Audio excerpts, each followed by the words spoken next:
Hey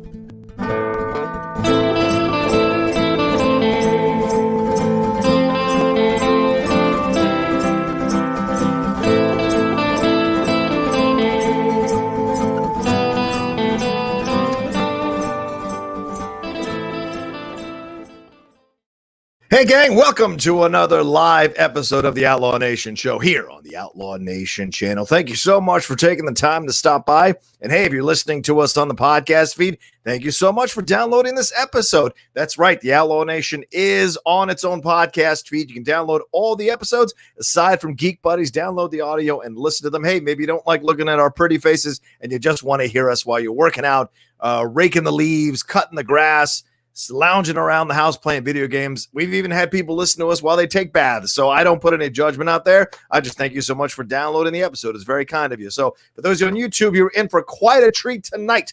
I am so excited to welcome my guest tonight, and we'll announce him in just a second. And you guys already saw the thumbnail, I'm sure. It is the great Alex Damon from Star Wars Explained. He will be on the show in just a couple of minutes. But first, I want to thank you all so much for the incredible kind words and the tweets and all the messages and comments that you all left on the last episode we did. Almost 7,000 views already for the Christian Harloff episode. And I know it's probably chump change to someone like Alex Damon, but for me, still building my channel, I'm pretty happy about 7,000 views on an interview with Christian Harloff. 2.5 hours he got into his life, going from like a kid and all the stuff he endured and had to kind of overcome, the divorce of his parents, the situation with his brothers. All of that was highlighted leading up to going to college, leading up to us meeting each other at college. And of course, what happened with the Schmoedown. Everything has been going on with the Schmoedown and everything going forward. And he answered a lot of your questions as well. So some of you sent in some really great questions. Some of you came on live to ask the questions and had a great response from Christian Harloff. I can't thank the chairman enough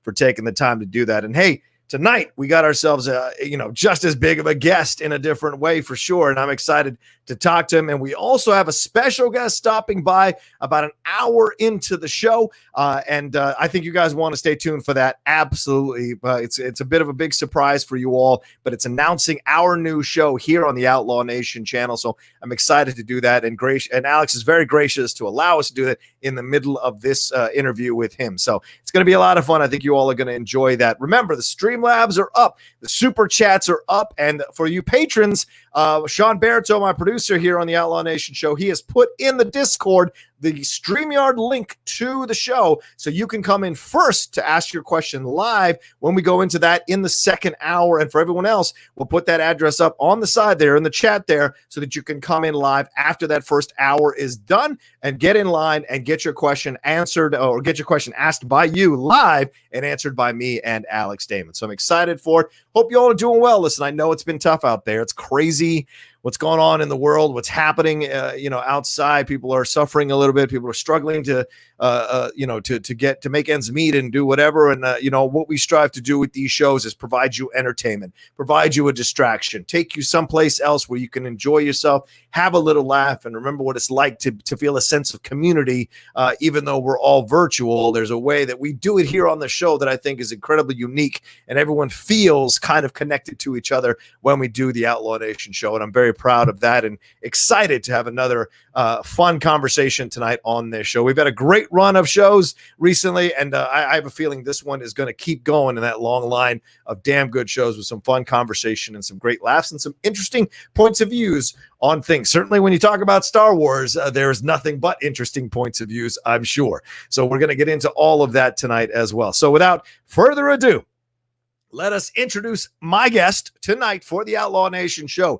He is the creator of Star Wars Explained. And for those of you old enough, you remember what it was called, the Star Wars Minute. He does a lot of things here in the Schmoedown as well. He's a current Star Wars Schmoedown Champion. A lot of people already clamoring for him to be considered on the Mount Rushmore of the Schmoedown because they see him as one of the most unbeatable champs ever. But hey, it's not just about that. It's also about his channel. He does incredible deep dives into everything you need to know about Star Wars. It's explained in such a way that's easy for you to understand and never above your head. It's always presented in a very fun, kind, and connectable way. And it's a rare thing on YouTube when you find people like that. So I'm incredibly excited that he's taken time to be on the show, and you guys should be too. So I think you're in for a great one. Ladies and gentlemen, please welcome to the Outlaw Nation Show, Alex Damon. How are you, Alex? How are things? Hey, good, John. And like, I just really liked what you just said about like having a sense of community and stuff. Thank you for having me on because I feel like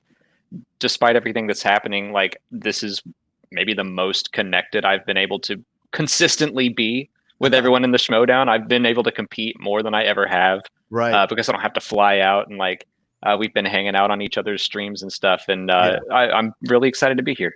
No, thank you, man. Yeah, I mean, it's so funny, and I guess I'll jump ahead a little bit in my questions here.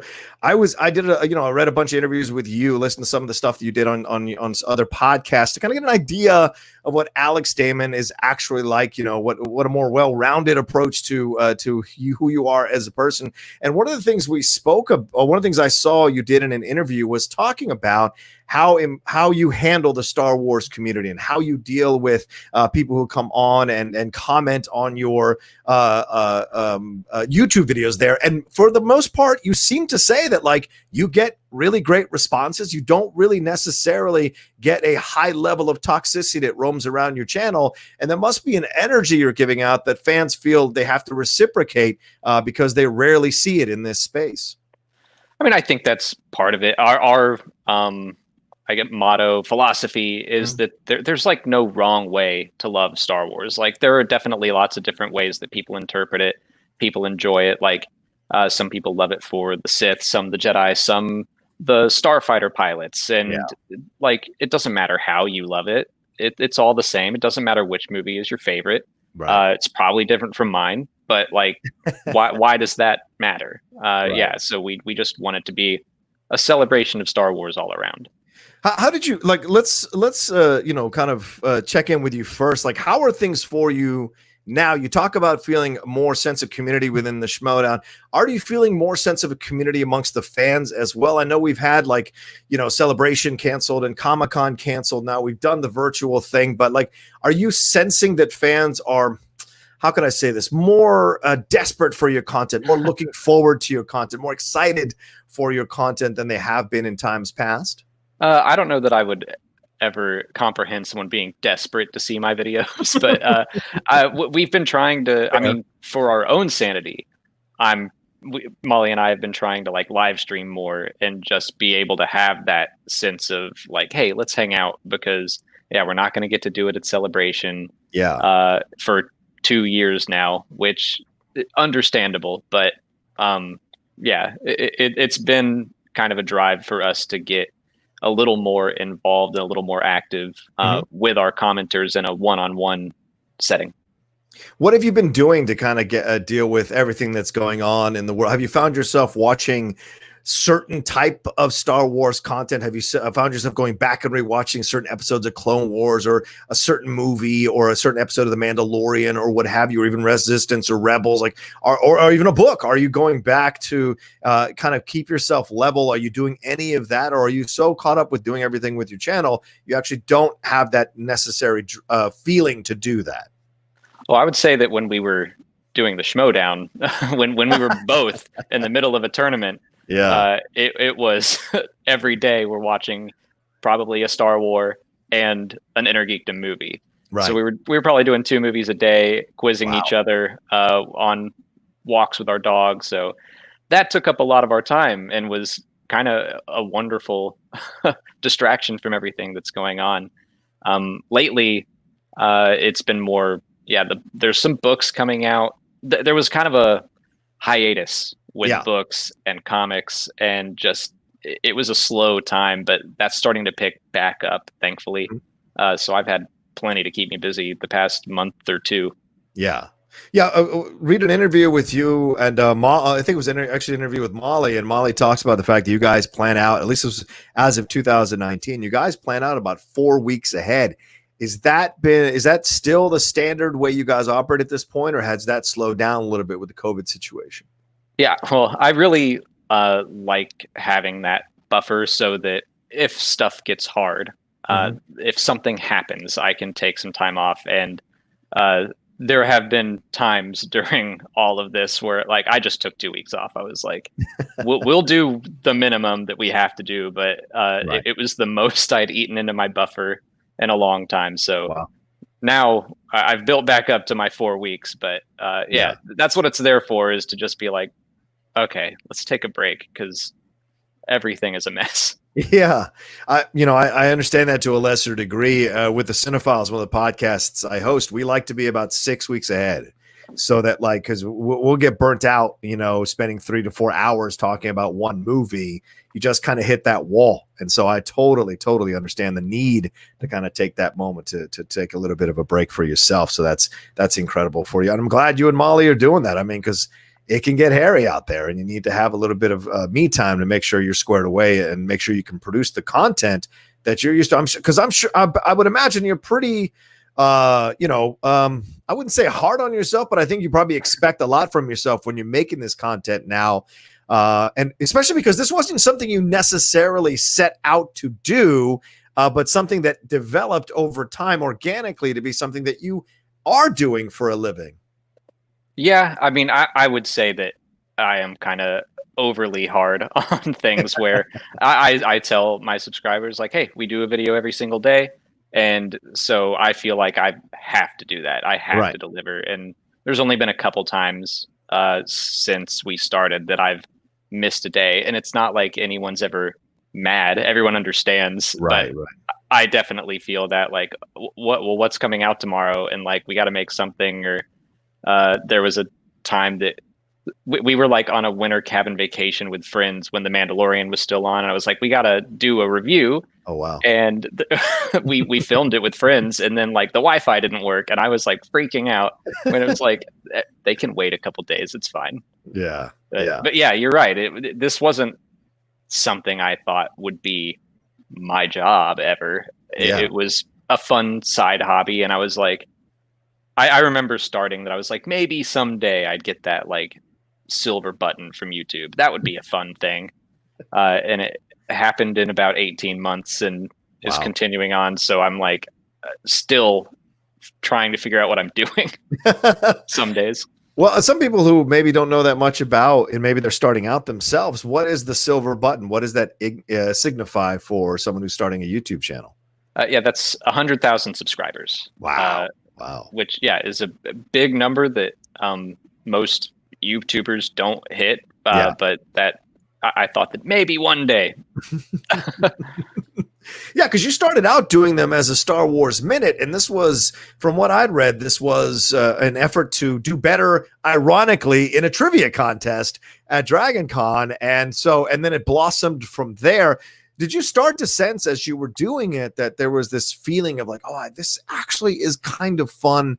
This actually could be something, as you said, like, maybe down the road, but, like, did you feel the constraints of, like, well, real world ideas don't necessarily transfer over into YouTube, this idea of having a job and healthcare and all, but then jumping into a YouTube job, that must have been a struggle for you to make that change. For sure.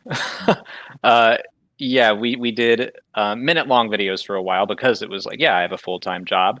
And so I wanted to do just short little, basically I would read a Wikipedia page and then, like, condense it, because so many Wikipedia pages are huge. And so I was like, I just want the basics. Because, I was studying for a trivia contest at Dragon Con, which is in Atlanta every year, except this year.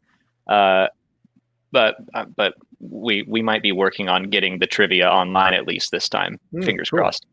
So I was studying for that, and I don't know, maybe 2 months in, I was like, this is getting more views than I thought that it would. Yeah.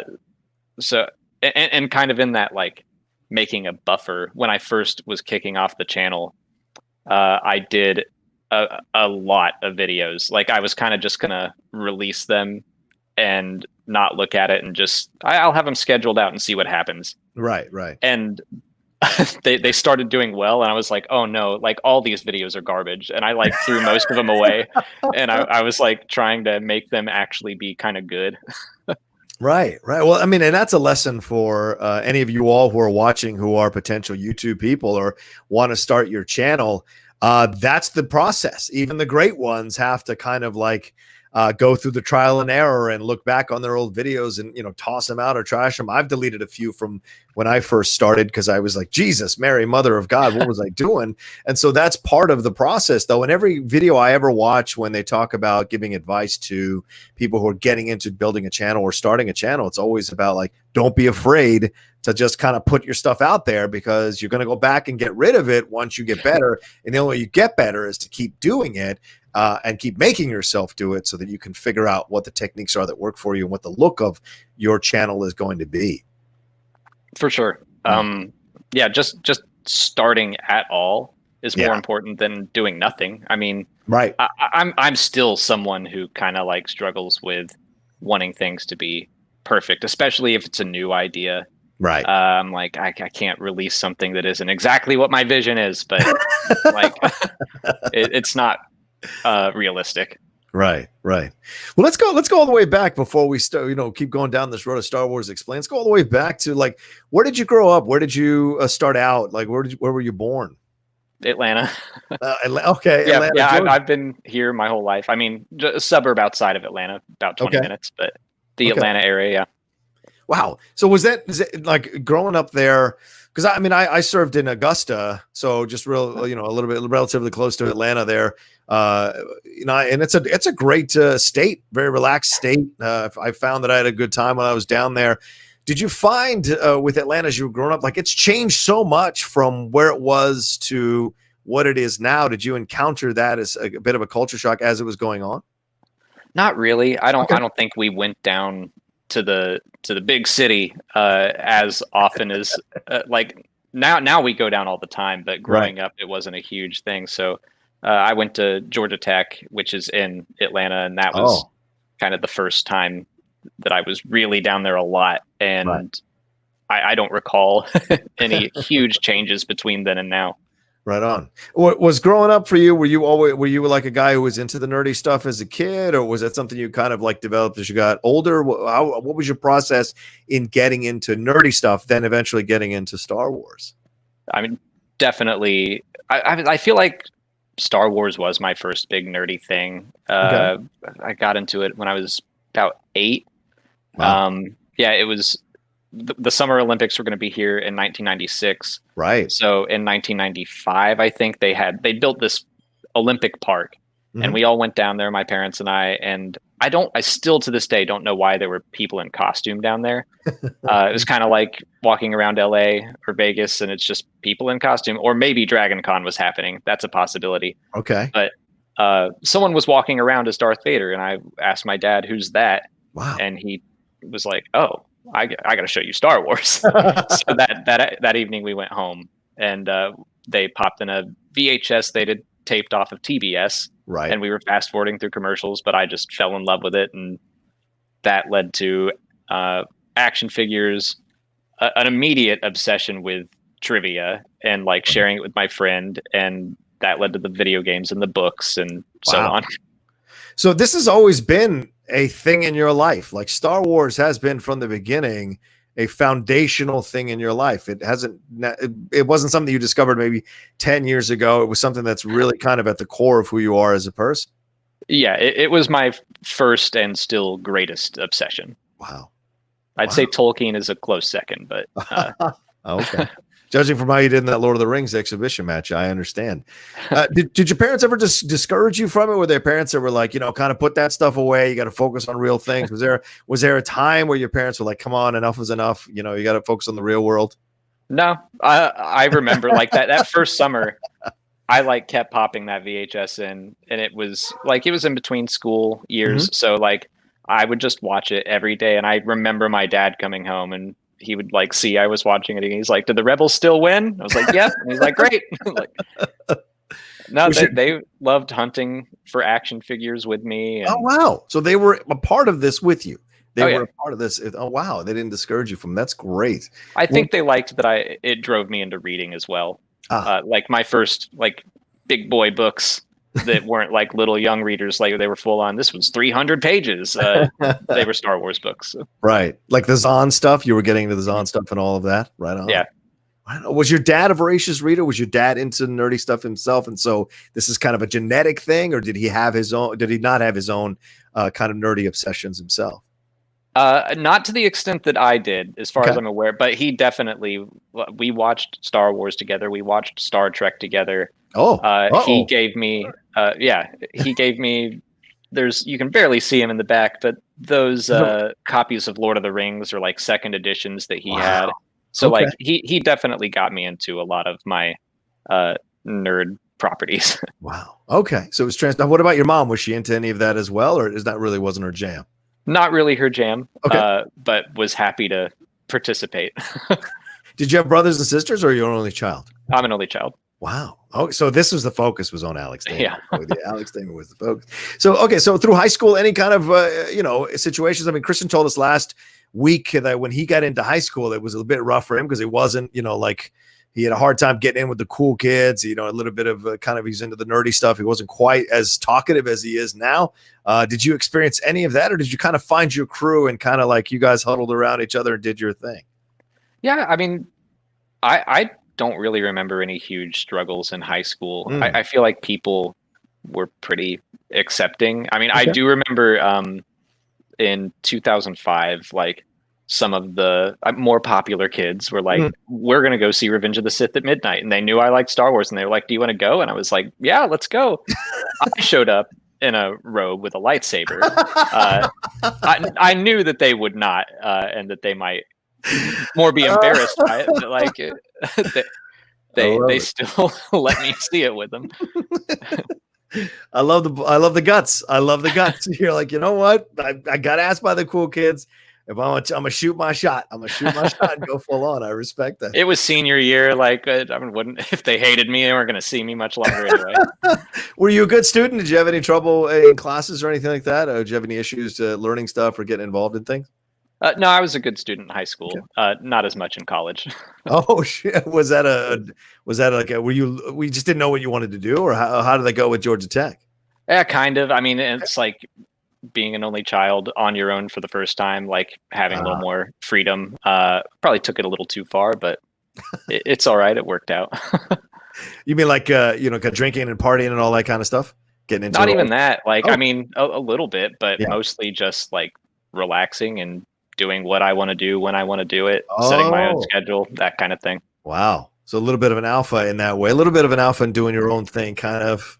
I would just say it's more like that.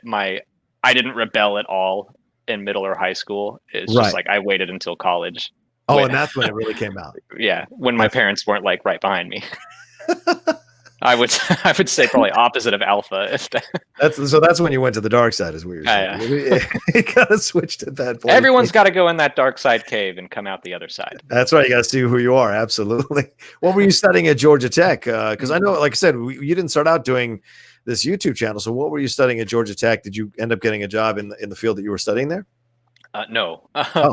I guess kind of. I first started in industrial engineering. And did not enjoy that. So then I swapped to science, technology, and culture with a focus in media studies, which is basically the closest thing they had to like film studies. Right. Oh, so you were into okay. Oh yeah, I was definitely into movies and all that. And then I got some jobs, like interning on a couple movie sets, and then realized like I don't think I want to be in the movie industry. Kind of went into marketing. And especially internet marketing. That's where I was working for most of my professional career. All right, well, let's go back a little bit. So the movies thing, like besides the Star Wars movies, there were other movies. What were you into the general stuff, or did you have a kind of your own niche movies that you didn't really share with a lot of people? Like, what were the movies that kind of garnered your attention or your obsession? I mean, especially like in my college years, I was kind of trying to soak up everything, stuff that I hadn't watched in high school or middle school or anything. So I was watching a bunch. My favorite like new movies at that time that I really remember were stuff like Shaun of the Dead, Kiss Kiss Bang Bang. Yeah. Those are probably the two that really stood out to me, where if I met someone new, I was like, let's watch this. The gloves were fawn. Yeah, they were fawn. Yeah, I love that. Kiss Kiss Bang Bang has one of the best scripts ever. Yeah. In any film. It's such a good movie. Do you ever are there other would anyone be surprised by a movie you might like? Would anyone be like shocked by a movie you enjoy, but you don't know if anyone else would enjoy it as much as you did, like a bit of a guilty pleasure? The Underworld movies? That's those are kind of my guilty pleasure movies where I'm like, oh yeah, I'll watch some vampires and werewolves fight. I had an ex-girlfriend way back when she's a writer now for the James Corden show, but like when we started dating, one of the things we connected with was the Underworld series, and so for the next, even after we broke up, we would go see opening night. We'd go see the latest Underworld just to kind of have fun with it, and because we maintained the friendship, and it was a lot of fun to talk about those movies because no one else we knew into them and like we were. And so I think we finally drew the line at the second to last one was probably where we were like, okay, I think we've gone too far on this just to explore. I think Rise of the Lycans is wonderful. Yeah, I love that movie. Yeah, I've been doing some trivia study. I have that match on Friday, and one of the things I was like, oh, Underworld Awakening, that's when the child shows up. Oh, that's right, I totally forgot about that. We've got a child in this too, so much involved in there. That's great to hear. Now Star Trek. Now what about Star Trek? I'm a massive Star Trek fan. I love Star Wars too, but Star Trek is something that I always turn to, like Wrath of Khan and 4 and 6, the Return of the Voyage Home, and the Undiscovered Country. Did you find yourself being more of a next generation guy than an old series guy, or did you kind of catch the original series bug first? No, definitely. My dad was like watching Star Trek or the Next Generation, so I would just watch that with him, and he would answer questions for me. He watched Deep Space Nine and Voyager, so those were the ones that I recall. Gotcha. I know I saw Generations in the theater and loved it when I should remember the release dates, but I was young when that one came out. Yeah, 93. I think it's around there. Yeah. And I remember really loving Insurrection as well. Like when I was rewatching it. Yeah, rewatching that one to study, I was like quoting all these parts like, wow. Worf going through puberty again. I was like, this is great as a kid. So I have fond memories of that one. Yeah, like F. Murray Abraham. Isn't F. Murray Abraham the villain in that one with his thing blowing up on his face all the time from anger? Yeah. Isn't that him? Yeah. I remember that. Wow. All right. Interesting stuff. All right. So you come out of college, out of Georgia Tech, you're a yellow jacket, you graduated, and then what? You go right into this market researching thing that you're talking about, that field? Yeah. Okay. I've had a job doing, actually for a little while, I had a job editing basketball highlight reels. What? Which is always kind of funny. They were for like international players, right? But I worked for like a sports agency that represented them, which is like, that's the weirdest job I ever had. Like when I think about it, because I'm like, because you're not a sports guy, right? Right. Yeah. I mean, I enjoy sports, but I don't know the stats the same way that a lot of people do. Yeah. I knew enough to be like, that guy just hit a 3-pointer. Put that in the highlight reel. Great. Do you remember any of the players that you covered or that you did reels for? I don't think I ever did a reel for him, but I know Ben Wallace was represented by my boss, and Dominic Wilkins was, but he wasn't playing at that point. Right. So there were a couple big names, but I don't think I ever touched anything that they did. So then how do we get into, we veer into Star Wars? Like what, obviously the Dragon Con situation. So how do you get into the situation where you're going to Dragon Con to want to be a part of this trivia competition? Like how did you start building kind of a network or internet of friends who were into the Star Wars thing, or had that always been a part of your situation through college? No, I think it was, so our first time at Dragon Con was 2009. Okay. And we just went for a day. It's something I remember hearing about since like 1997. Right. Because we were at the special edition for Empire. And there was someone saying like, remember Dragon Con's around the corner and Jeremy Bullock, who plays Boba Fett's going to be there. And I was like, Dad, we got to go. And we just couldn't for whatever reason. So I always knew about Dragon Con. And then a group of friends were finally like, my dog. There we go. A group of friends were like, let's finally go. It's 2009. We'll go for a day and see how it is. And we liked it. And so for 3 years, we just went for a day and had fun and came home. Right. On the 4th year, we were like, let's get a hotel downtown. We'll stay the whole weekend. And that's when I was like, we're here during the day where they do a Star Wars trivia contest. I'm going to do it. So 2012 was the first time I did it. And I always did just like, I would do pretty well. So the way it works is you take a written test the night before. Right. And then the top 10 people get to go up on stage and compete. Wow. And I think in my first go, I got into the top 5. And so I kind of just lingered there for a few years. And every year I was like, if I just studied a little bit, I could probably really kick this up a notch. And so in 2015, I was finally like, I'm going to do it. I'm going to study and I'm going to win this thing. And it still took me until 2019, but wow. Consequently, right when you won the title as well for the Schmoedown, for the Star Wars title as well, right around the same year. Right? You won it, 2018? Is that right? Or did you win it in 2017? I can't remember. It's been so long, Rocha. Oh, you've been champ for so long. The days are going to bleed into themselves. I think I won in 2018. I think so. Yeah, maybe the tail end of that. So you've had it for a while now.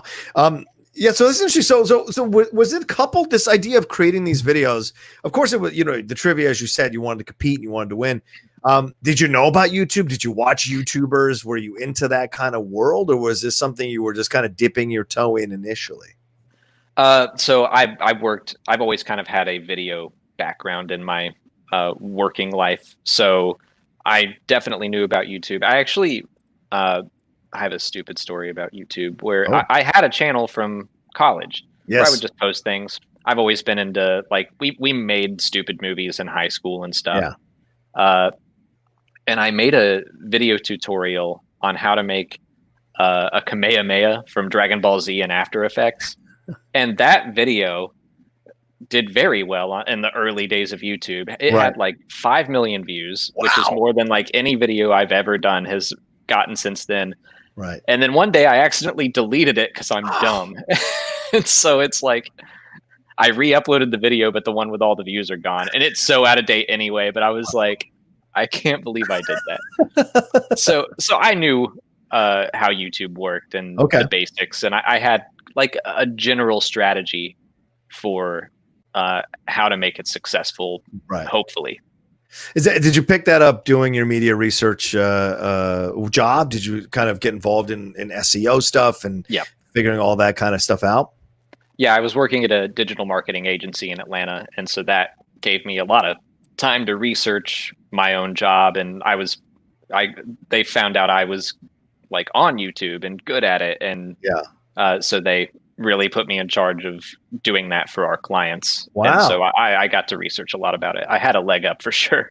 Wow, that's incredible. But your channel, I think your original channel is only like what, 4,000 or 5,000 subscribers. Did you walk away from that one? And then when you started doing the Star Wars, it just blew up so much.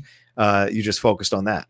Yeah. That original channel is the one that had like that tutorial on it. And yeah, I was watching occasionally. Like I haven't touched that in a long time. Yeah. You're a shiny cherub faced boy in those videos, man. I know. I look at it, I was like, oh my God, this is so young, so interesting. So where does Molly come into the picture here? How does this happen? You guys have been together for a while. So when did was she someone you knew before you started doing this, or did you guys kind of meet at a Dragon Con? How did this happen? We met in 2007 at a mutual friend's party. So we met at a party, and then Molly knew that I was into Star Wars. And there just wasn't that much to talk about at the time. I mean, Clone Wars was on, but I honestly wasn't watching it. Like at that point in time, I just wasn't completely caught up on everything the way that I am now, which is why I wasn't winning that trivia. So, but I knew I was still good at Star Wars trivia. I like just always have been. So I think it was at Dragon Con when Molly saw that I could do this. She was like, I didn't know that you liked Star Wars this much. And then going into the making videos and a YouTube channel, especially having a full-time job, both of us, it was like we kind of had to start sharing the load on different tasks. And so she was really helping me manage the community for a while. And then we just started being in videos more and more. Right. So. Right. No, but like, so the meeting, and then what? You just start dating? Did you start dating from the meeting, or was this a kind of off and again, on again? Well, how did that come about for you guys? Oh, it was pretty quick. We met at the party, and then we hung out for a couple months before I think we officially started dating. Just like my group of friends met her group of friends, and we all just started hanging out together. And gotcha. So it took a couple months, but since then it's been nonstop. Have you guys because I've read her interviews with her that she was into Star Wars at such a young age as well. Were you looking for someone who was like that, or did this happen to just be a kismet kind of situation where you met and you having this conversation about Star Wars, or this connection about Star Wars, and that really kind of formed the connection even stronger?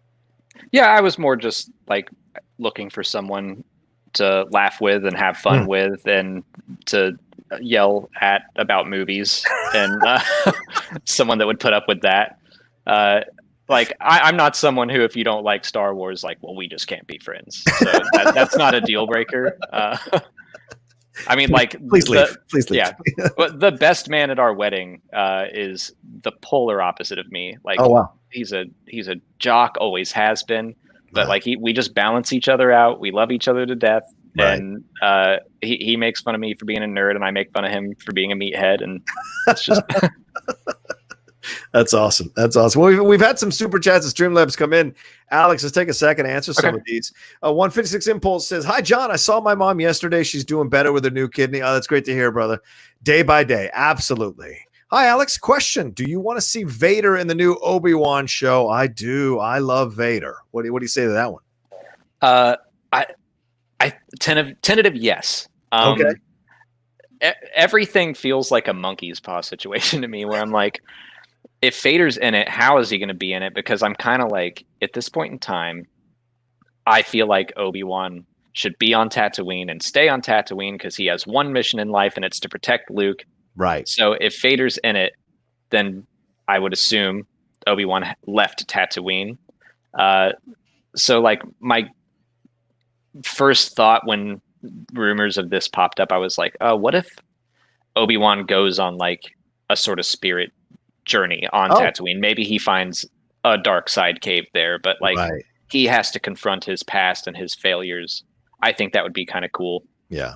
But that said, if he does go off and he fights Vader in the series finale or whatever, like, I'm not going to complain. As long as the story that they're telling is worth it, and they have a reason for it other than just like, oh, well, let's get Darth Vader in there and use him as a crutch. Like, I just don't want that to happen. And sometimes feels that way lately with some of this trilogy, that certain people are put in just to get a reaction from the fans or some kind of satisfaction. Do you sense that too?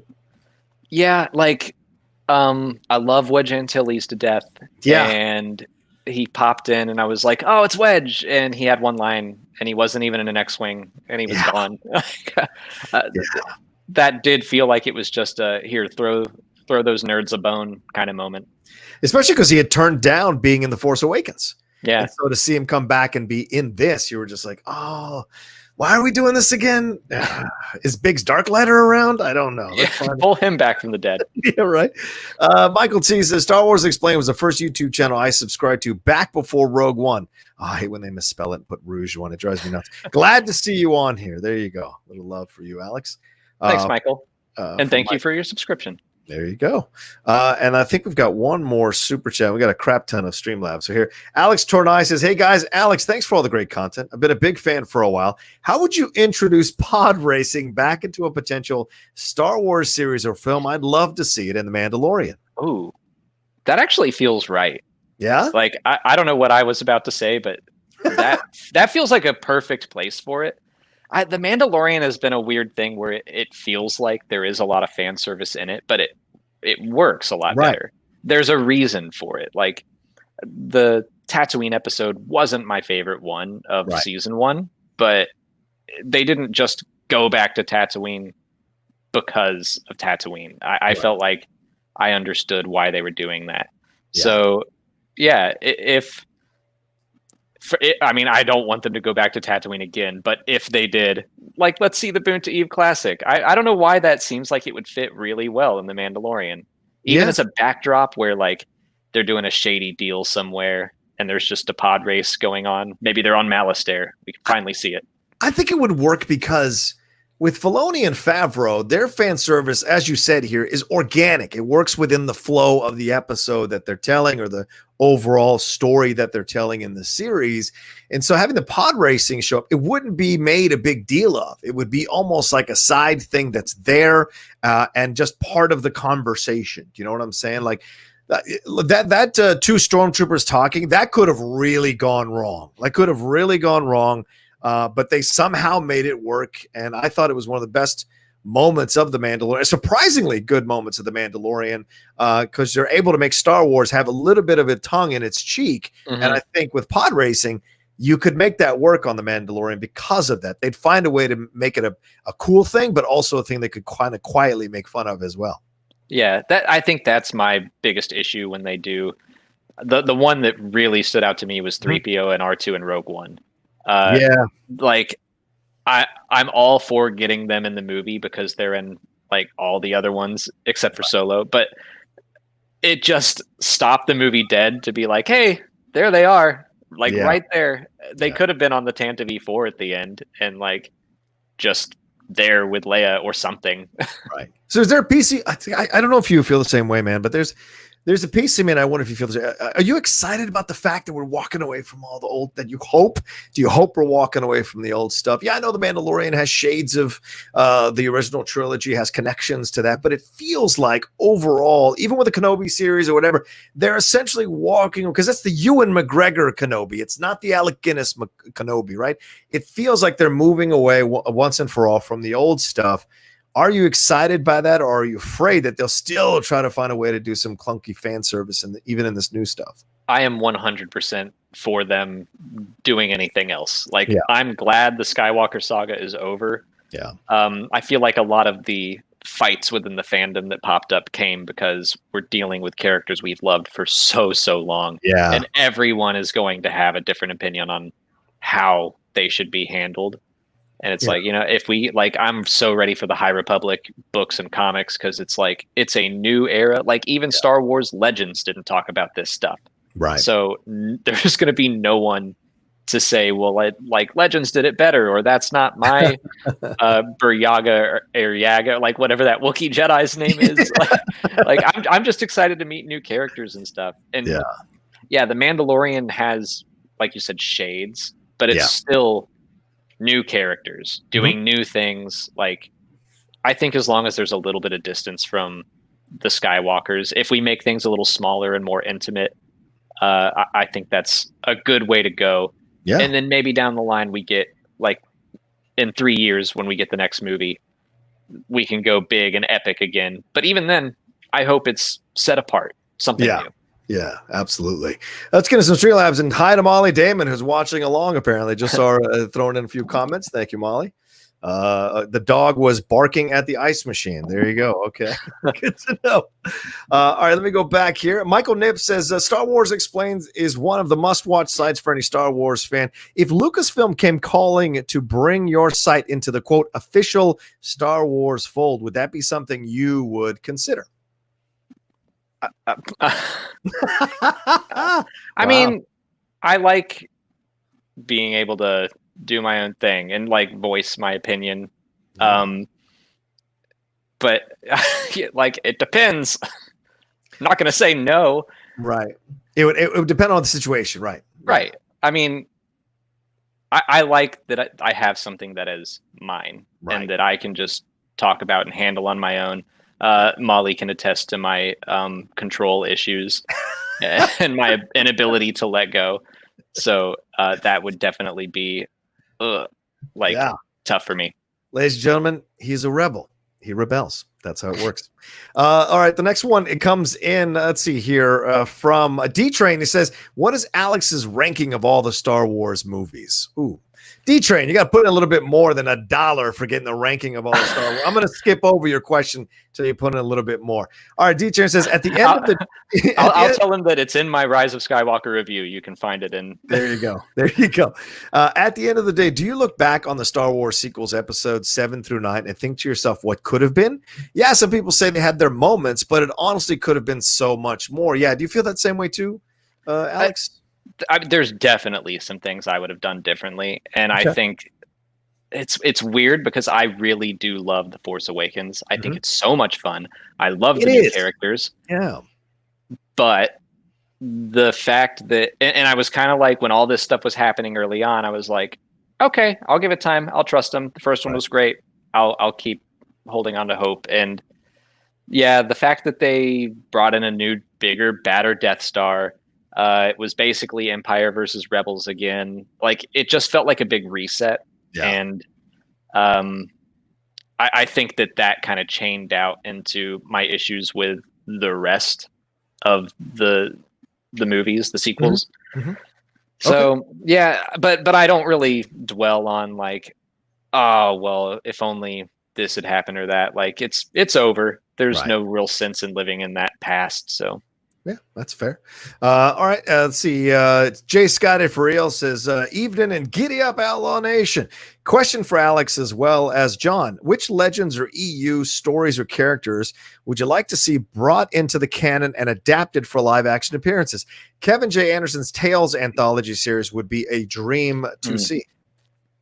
I'm a big anthology fan. Like, I really loved the From a Certain Point of View book they did 3 years ago, and the one that's coming out this year. Super excited for it.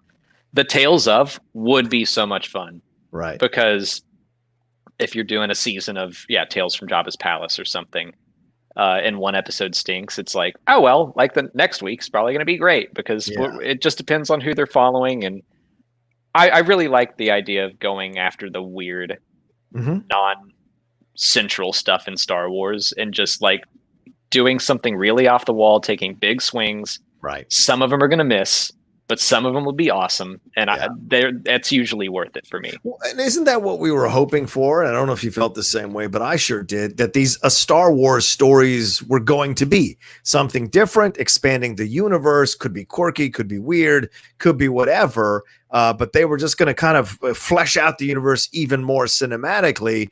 And then it kind of feels like they copped out a little bit and always had to connect everything back to the main overall thing. And nothing against that great Darth Vader moment in Rogue One. I do love Rogue One, but it still never felt like it was going to branch out and do its own thing like they had originally had intended those Star Wars stories to be.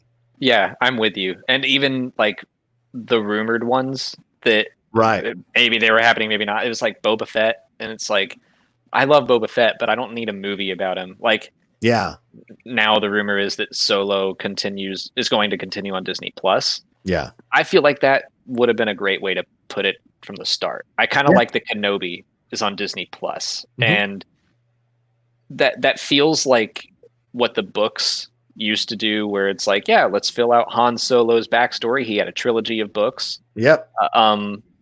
But let's save the movies for like really big galaxy defining events. Let's go back into the Old Republic and watch the Jedi fight the Sith, instead of just saying like, you remember that one character? Like, let's really hone in on that. Yeah, I agree with you, man. I mean, for me growing up, there was nothing greater than going into. When I was growing up in Virginia, there was a place called High's, which was a convenience store there in Virginia, and it had a rack of Star Wars paperbacks that you could just buy whenever they came out. And I remember just like devouring those as a kid. I don't know where they are now, but as a kid, it was the greatest thing ever, seeing Han and Chewie, reading about the further adventures. And I didn't understand a word of the planets or like none of that. But it was cool to see Han and Chewie doing stuff, at least visually, as I was reading. So I hear you, man, 1,000%. Alex O'Neill, thank you for the very kind donation. Alex O'Neill here in the stream live. He said, which upcoming Star Wars project excites you the most, Alex? The High Republic books, the Squadrons video games, the Kenobi TV show, or is it something else? Oh, you just named like my 3 top. So for story purposes, it's the High Republic for basically what I said earlier. Like, I am so ready to just go somewhere new and see something different. Mm-hmm. I think I'm allowed to say that, like, I'm definitely allowed to say that I just got the new Thrawn book. I'm reading through that, and like nice. I'm not very far into it, but I kind of at times forgot I was reading a Star Wars book, and I was like, I like this. This is different. This is a new take, and it's fun. Yeah. So yeah, I'm excited for like a whole series of books and comics to do that. But Squadrons is like right around the corner, and I love Starfighter Pilots. I got to play it like 2 weeks ago for a few hours, and nice. I'm desperate for more. Wow. All right. Let's see what else we got here. Thank you, Alex O'Neill, for that donation. Andrew H, level 2 trading, wants to know, what did Alex do before Star Wars Explained? I think we got into that and answered that already. Thank you, Andrew. The Varsity, yay or nay? If yay, what's your go-to menu item? That's from Michael Nip. I have not eaten at the Varsity in a while because if you've never been, it's like it's just a greasy burger hot dog place. It's an Atlanta staple. I would never like tell someone you have to go to the Varsity. It's just one of those dive places that has a reputation, and it is right across the street from Georgia Tech. So we used to eat there too much, but when you reach a certain age, you just can't anymore. Yeah. So, but I always really liked their hot dogs, just like mustard. There's a Varsity in Athens. Yeah. I have a friend who like still loves the Varsity. Wow. And we're all just like, okay, it's your life, man. I was that way about Maggiano's. My girlfriend finally had to break me of Maggiano's. That's one of those chain Italian restaurants we go to all the time that I am not allowed to go to anymore. Andrew Hale also says, Alex, where did your love of Lord of the Rings come from? No spoilers, but people were really shocked that you were just as good in Lord of the Rings as Star Wars. Did it come from studying or just a long-time fan? Seems like you touched on it already. Your dad passing these on to you, right? It was when the movies were coming out, so it was more like the announcement. And I think similar to Star Wars, I think my dad was like, "Oh, they're making Lord of the Rings movies," and so I was like, "Oh yeah," and we watched the trailer. I was like, "This looks cool," and he handed me those books, and I read them every year as the movies were coming out. So like I read all 3. Fellowship of the Ring, read all 3, Two Towers, read all 3, Return of the King, and I guess I read all 4 because of The Hobbit too. But but the Lord of the Rings is what really sucked me in, and I think I did know about The Hobbit before all that. Okay, I remember the animated one from way back in the day. Yeah, so I think my dad was explaining to me like it's the continuation of The Hobbit, and I was like, oh, that's cool. Right. But yeah, that kind of took over Star Wars for me in high school for a while, where that was just like my thing. Yeah. I really fell in love with Middle Earth, and it's kind of whatever universe I'm in, I just like trivia. I just kind of remember that stuff. I don't know why. Well. I have no good reason for why I can remember that stuff, but I definitely studied for that exhibition match. I'm sure but you did. Yeah. I didn't have to all that much, apparently. Right. Well, when you're organically drawn to something, it's easier to remember everything because of you're actually genuinely interested in it. It helps. I had to study the Hobbit movies because they're a different beast. How dare you? There were 3 books of the Hobbits. Everybody knows this. They're going to unearth the other 2 at some point. Tim Cascuba said, I'll tell you that Unexpected Journey, good movie. The other 2, I'm like, Yeah, you could have condensed them. I don't disagree with you. Good evening to you 2 legends. Oh, well, that's very kind. Are there any particular songs that you listen to get you all hyped up before a Schmoedown match? John, if you've never heard Return of the Outlaw by Struggle Jennings, it may do the job, my friend. Stay well. Yeah, Alex, do you have anything you listen to before a match or to get you hyped up before a match? Or you're just pretty like, let's just get it going? I'm more trying to calm down. Like, it's not, I don't need to get more amped. I'm usually like just pacing and trying to breathe. Trying to get my headspace down so I'm not just a cloud up here. Yeah. I think for me, I could say real quickly The Braveheart soundtrack is something that when I'm meditating to it before a match, really kind of keeps me calm, helps me feel like an underdog before I walk into any match, because I always think I'm an underdog before I walk into any match. And also recently, the Immigrant song, that scene at the end of Thor Ragnarok, that Led Zeppelin song, I have that on a video, and so I just play that and listen to it over and over again to get me in the mood to bring the God of Thunder into the match. So I love that kind of stuff. It's stupid, I know, it's trivia, but you get hyped up. How do you get hyped up? That's how life is. It is just trivia, but you want to do well. I do want to do well. I mean, I do, as my belt would attest. Stylen Moose says, just wanted to show support. Such a great show with you and Alex. It's my birthday, and you guys both made it happier. Oh, happy birthday, Stylen! Happy birthday! Moose. Absolutely. Thank you very much for watching us on your birthday, for God's sakes. Ben Rayner says, hey, Outlaw and Alex, now that 7 through 9 are done, do you feel like you have more appreciation for 1 through 3? I think I do, because to me, 1 through 6 feels like one saga, and 7 through 9 feels like something else to me. What about you, Alex? I kind of view them all separately. Like, I have them pretty split off into originals, prequels, sequels. Like, I was old enough when I saw The Phantom Menace to know, like, this feels a little different, but I was still young enough to love it. Right. Like, I was the perfect age to be in love with Star Wars as the prequels were coming out, where I was just like, I'm on board. I have no ill will towards them. Right. They're not, like, the original trilogy is my gold standard, but it is interesting though. Like, I do think that of the 3 trilogies, the sequels are easily the ones that, like, just don't have one vision. It doesn't know what it's doing between episodes, because George Lucas knew what he was doing 4, 5, and 6, even if he didn't direct them all, and he knew what he was doing 1, 2, 3. Yeah.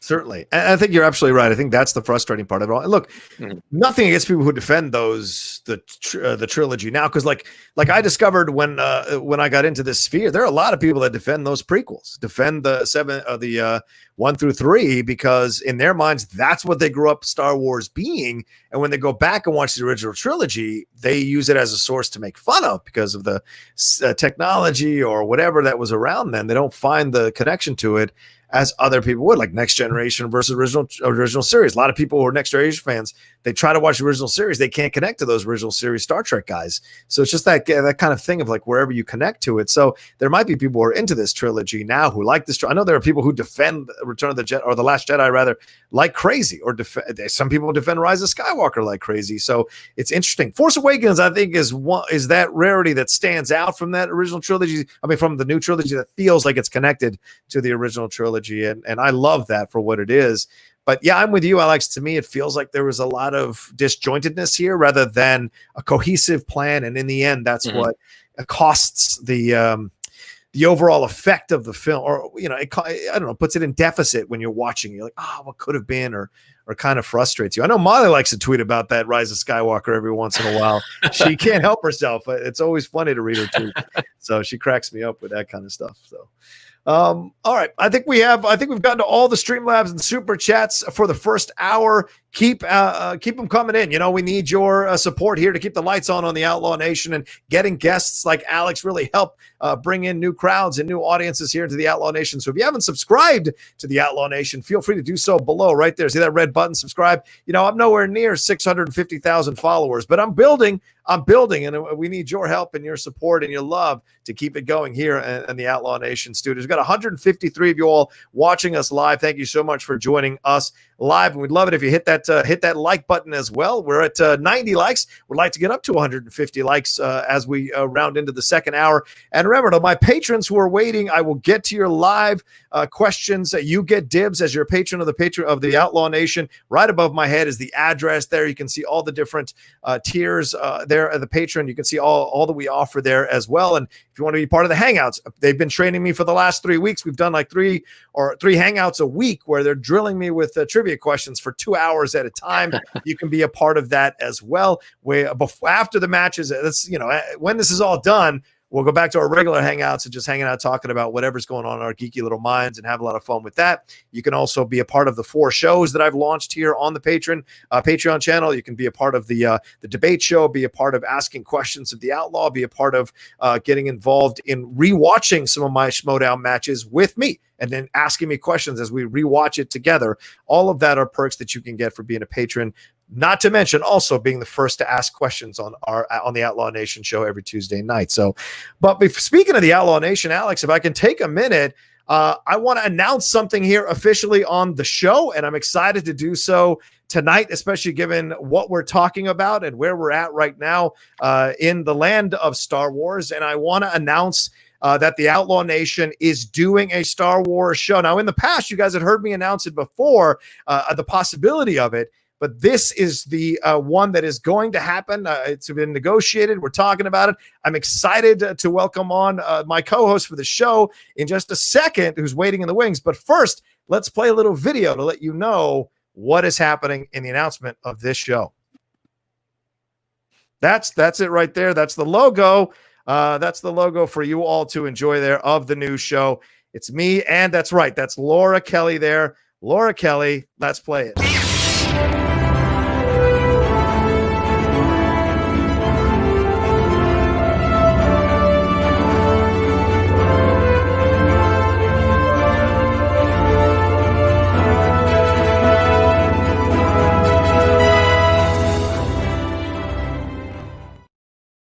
There you go. That's the little video and logo afterwards for the... Yeah, no, let's not play it again. Sorry about that. StreamYard has changed so much now. They've switched the videos down to their own section. There we go. Now we're back on camera. So interesting there. Sorry, I was supposed to play the video as it did play. So there you go. That is the announcement, The Jedi Way, the title that we had come up with in the past. And we're going to launch the Star Wars show. I wasn't ready to do it. Then watching Laura Kelly in the Star Wars tournament, I knew if I could convince Laura Kelly to be a part of the show, it would go to a whole nother level. And I'm excited to welcome her onto the Outlaw Nation show. Welcome, Laura Kelly. How are you? I am fabulous. How are you tonight, John? Hi, Alex. Nice to see you. Hey, Laura. I'm confused though. She's a Jedi in this? Well, yes. Well, I don't know. I'll let Laura answer that one. We all have to leave our characters by the wayside sometimes. So in this case, that's going to be the case, at least for now. I'll leave it for now. We'll see where it goes though. But I'm excited. Should we just play it one more time? Let's just keep playing it. Sure. That excellent work by Brian Ward. It's so good. Let's play it. Let me play it right.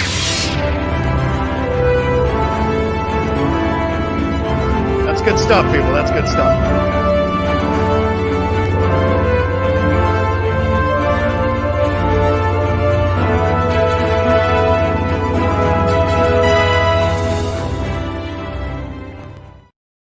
Pick some good music too, don't you think, Laura? I agree. Yeah, I just like seeing my name in lights. What can I say? Fair enough. Alex, what was your thoughts on Laura Kelly's performance throughout the tournament? I mean, she had a great match. Only missed one question in the loss to Cabrera, but certainly showed up really strongly in the tournament. Of course, amazing. I'm scared of everyone in that tournament. I'm not going to pretend I'm invincible. I was scared of Laura in December, so she continues to live up to the hype, and now she's even scarier. Gone over with corruption. Oh, they're a fun group, and they bring out the best in me. No, this truly was. It was a scary tournament all around. There were so many unknowns, so many new players. We really didn't know what to expect, and it just it blew everyone out of the water, including me. It was great. Yeah. Well, I mean, Laura, our show, when we talked about it, we kicked it around, we figured out what we want to do with it. And our approach to it is we're not going to be covering hey, this is coming out this week or that's coming out this week. And that may be an element of the show, but the overall approach to the show, and if I'm off on this, correct me, Laura, but it's the philosophical approach, the philosophical exploration of Star Wars itself. One concept every couple of weeks. Laura and I will talk about it for about 25, 30 minutes on a pre-produced, edited video to be put out on the channel. And that's something that Laura felt excited about. And I was very happy that she was willing to come on as a co-host for the show. Yeah, I'm very excited. And I think it's going to be great because it's going to be very different than what we do in the Schmoedown, where especially in Star Wars, we focus so much on like the really minute details. There's just no way around it. Like you have to. Yeah. And on Forced Toast on my podcast, we kind of keep it light and fun, and we talk a lot about what's in the news, but we tend to not get too deep into like, into the philosophical, to the bigger themes. So I think this is going to be a really different thing for me and for us. It's going to be great. Yeah. Yeah. Alex, any thoughts on this? No, I think that's awesome. That's something that I have started to enjoy more because, again, I started my channel based off of trivia. And then as you just keep watching Star Wars, you start to pick out the themes and what's important and the lessons that you've probably always been learning but never actually paid attention to, and really pulled apart. And it's been fun to do that. So I think that's an awesome concept. Yeah, there are a lot of really little great moments within the Star Wars, like in Phantom Menace, is that exchange between Qui-Gon Jinn and a young Anakin about circumstances. What you allow to be in your mind will determine your circumstances, right? It seems like a very simple concept, but it's still one that we learn and relearn throughout our lives. And so what's it like to explore that within the world of Star Wars and relate it back to our actual lives? And what are the lessons or the deeper lessons that this entire franchise has been trying to teach us, and maybe why the reasons people love it as much as they do. Yeah, you're right. I mean, I love Qui-Gon, your focus determines your reality. I mean, I think that's something that all of the Star Wars fandom could stand to remind themselves of on occasion, where focus on the stuff you love. Fair point. Not so much the stuff you hate, and you'll probably keep on enjoying Star Wars. What a novel concept. Yeah. What are your thoughts on all of this, Laura? Well, I 100% agree. And I think, Alex makes a great point about things that the Star Wars fandom could do to maybe improve some of our reputation out there. But I think it's going to be great because I think John and I, just in like some of our conversations sort of leading up to this and planning this out, we have very different points of view. And I think we're going to be sort of coming at this from different sides a lot of times, and not necessarily starting a debate, but I think it's just going to present some different outlooks that are going to be something different to bring to the picture. That's really the goal.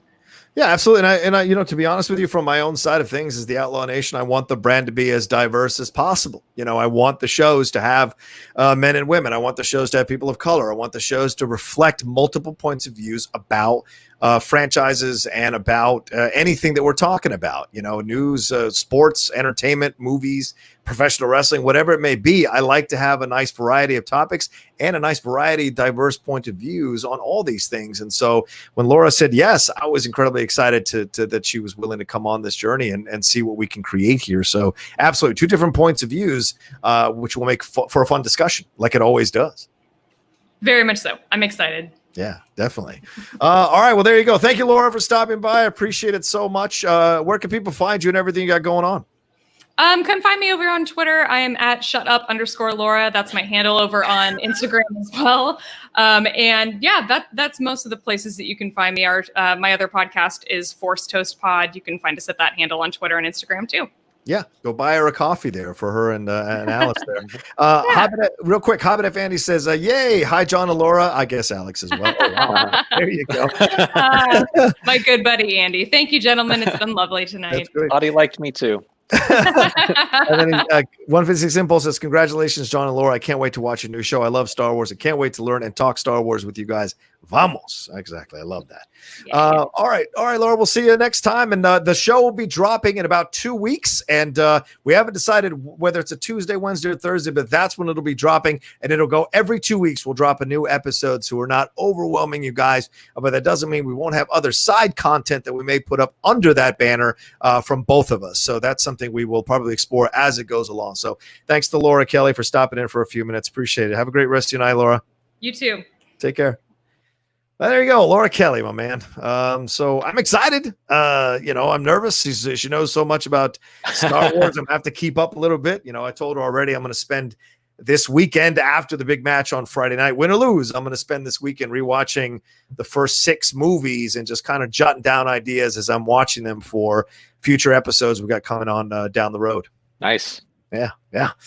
All right, let's bring in some people live to ask you some questions here, Alex. Let's get them going. Let me go into this the thinner banner here. Oh no, that's a different banner. Oh boy, producing the show. There we go. All right. My patrons come in first, and Sean Barretel has been putting in the link in the chat. So, Sean, you can go and do that now to bring in people who are not patrons, but the patrons get to come in first. So, Chris Aikman, how are you all the way there from Scotland? What's going on, man? Oh, hey, man, not much. What's your question for Alex, man? This is kind of a two-parter. Okay. So, first part, Alex, do you play? I'm very jealous you got to play the new game, first of all. I'm insanely jealous of that. So, do you play a lot of the games? That's the first part. We got to play about 3 hours worth. It was like a 4-hour event that was broken up where they were like, all right, here's do the training. Here's a bit of the story mode, do the dogfights, do the fleet battles. So probably played 4 total games. Okay, sorry, I was meaning more in general. Do you play a lot? Have you played a lot? Oh, just in general, do I play games? And stuff? Yeah, in general, yeah. Like Star Wars in particular, obviously. Yeah. Oh, Fallen Order is maybe my favorite Disney Star Wars thing that has come out. That is just my type of game. Outside of that, I don't play as much as I would like. I mostly play with friends, so a lot of multiplayer games, but I just played Last of Us 2, the first Last of Us. I mean, that franchise is like my favorite in gaming. I love the Uncharted series. Basically, like third-person action-adventure games are what I love. Okay. Yeah. So second part, that, well, unfortunately kind of invalid now, but second part was maybe, if you do play a lot of the Star Wars games, apart from excluding the Old Republic, because that's the easy answer, what would be your favorite Star Wars game? But you've kind of just answered that with Fallen Order. I do think that is my favorite, but before Fallen Order, I'd probably Dark Forces Jedi Knight, the second one. Like that one, I just remember sinking so many hours into that growing up. I love Kyle Katarn. I miss him every day. That was like, I think the first time I felt like I was holding a lightsaber. I think I remember I had the demo. I was playing the demo for days before I finally got the game itself. So that would probably be my second favorite. Yeah, definitely. That was the first game I remember as well, feeling like a Jedi, getting to fling the lightsaber about and everything. That was, brilliant answer. I'm voting you on that one. Thank you. I'm glad great taste. Thanks, Chris. Good to see you again, brother. Thanks very much, mate. Chris has been drilling me like crazy with horror questions on the Schmoedown. So, taking me to task. It's very funny. All right. All the way from Australia, Alex O'Neill. What's going on, man? How are you? Yeah, I'm good. How are you guys? Great. Good. Yeah. Alex, I just wanted to say, it sounds like we had very similar childhoods. I remember my mum bought me the Phantom Menace adult novelization as I would have been 7 or 8 years old. And she was convinced that I wasn't actually reading it. And then one day I had a conversation with a waiter at a restaurant about the book, and she was just shocked that I was actually able to read it. So very similar to you, I think, with Star Wars books being my introduction into reading. So on that sort of subject, with the old expanded universe, what would you say was your favorite book or series out of those?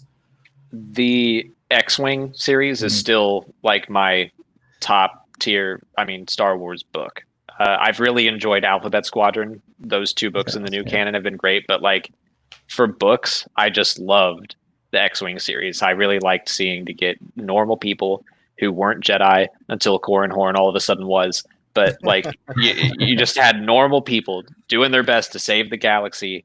That's what really made me fall in love with starfighter pilots and that whole side of the galaxy. So I think they're probably always going to be my favorite Star Wars books. Yeah, I kind of knew that was going to be your answer.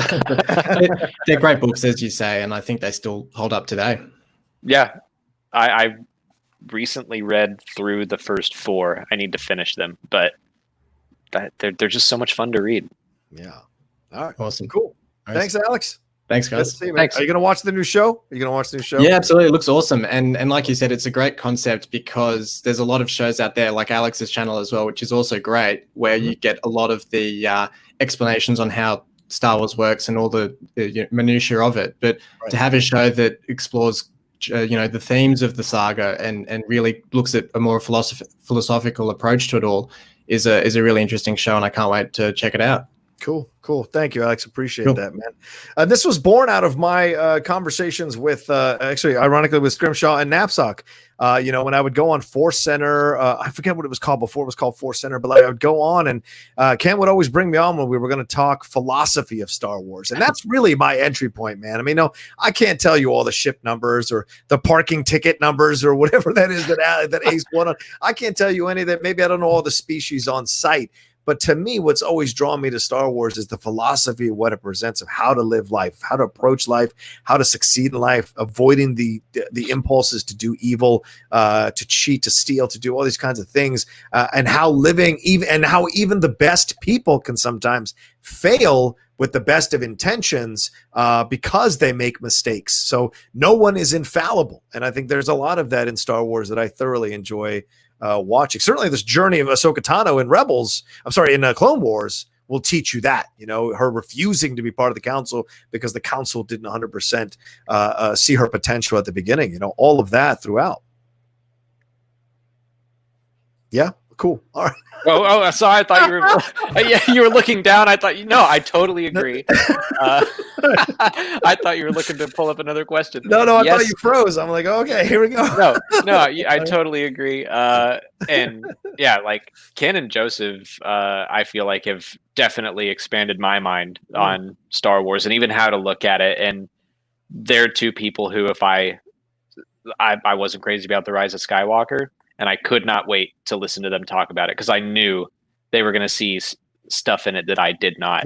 Yeah. And yes, they're wonderful, and I can't wait to see what you have to say about that kind of stuff too. We'll see. I mean, I love Ken's defensive solo. It's one of the things that kind of turned me around on the movie a little bit. So you just never know what kind of effect you can have on people by presenting your own point of view on it, for sure. All right, let's bring on the director, Alan Smithy. Alan Smithy, what's going on, man? Good evening, Rocha and Alex Damon. How are you? Good. Now, Alex, he just mentioned a parking violation, which I believe was a 27B/6. Is that correct? For sure. Honestly, and what from a previous film, that is a reference, what from a previous film was a 27B/6? From a previous Star Wars film? No, it's actually from the movie Brazil. Thank God. Directed by Terry Gilliam. But anyway. There you go. It's a form that's required to do plumbing work on someone's home in the movie Brazil. That's awesome. I had no idea. But anyway, awesome. What's good to see you, Alex? Another question I have is pretty simple. Are you going to keep the belt? Yeah. I mean, Ace is great. But I've got 4 months, right? 4.5 months. Mm-hmm. I can learn a couple of parking violation numbers and a couple ships here and there, like some 8D8s and other things like that. I love it. I just gotta make sure I got those 5-pointers ready to go. But all right, 3 point and less, I'm fine. All right. There you go. I was curious, Alex, what is your favorite Clone Wars episode or story arc? The Lawless, the whole Mandalore, the whole Maul, Darth Maul, yeah, hooking up with Pre Vizsla. I really, really love the character of Savage Press, someone who is a good person who then got like infused with this dark side Night Sister magic against his will.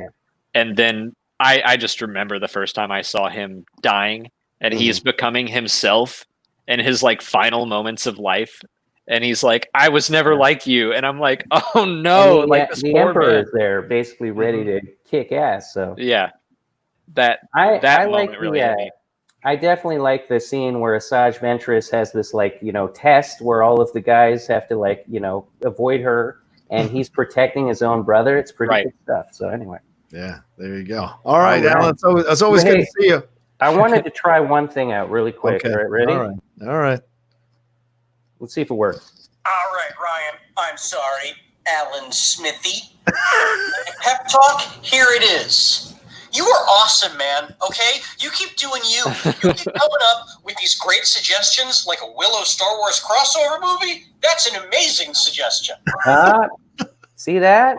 Oh. Sam Levine really did like my Willow Star Wars crossover movie. So all right. You proved it. You proved your point, man. You have to pay him to say those things, but I think he was being honest. It's on Cameo. What do you expect? I'm going to tell him. Good to meet you, Alex. And hey, Rocha, you're going to take this week, so don't worry about it. We'll see. He seems pretty confident. Thank you, Smithy. I appreciate it. Thanks, he was so relaxed today. It's always unnerving when a player you're going to play is super relaxed before they walk into a match. You never know if that's real or not. You know what's actually going on in their head. Yeah, exactly. Who knows? Who can say? All right, let's go to Chushka Productions. What's up, Chushka? Hey, what's going on, guys? Hey, how y'all doing? Alex, hey, so good to see you on here, brother. Oh, hey, thanks for having me. You're welcome. Yeah, you're welcome anytime into my living room. One question is, so you grew up in Star Wars, you're enamored with it, you're doing it 24/7.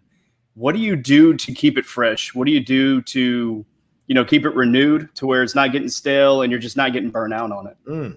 Well, I think with so many different kinds of stories, you got your books, your comics, your audio dramas now, your video games, like there are so many different ways to experience Star Wars that really helps, but there is still that element of, I think that's why I'm so excited for the High Republic, or I really love the Dr. Aphra comic because it's just very weird, and like I really appreciate the stuff that gets out there now, so that's what I find myself looking forward to.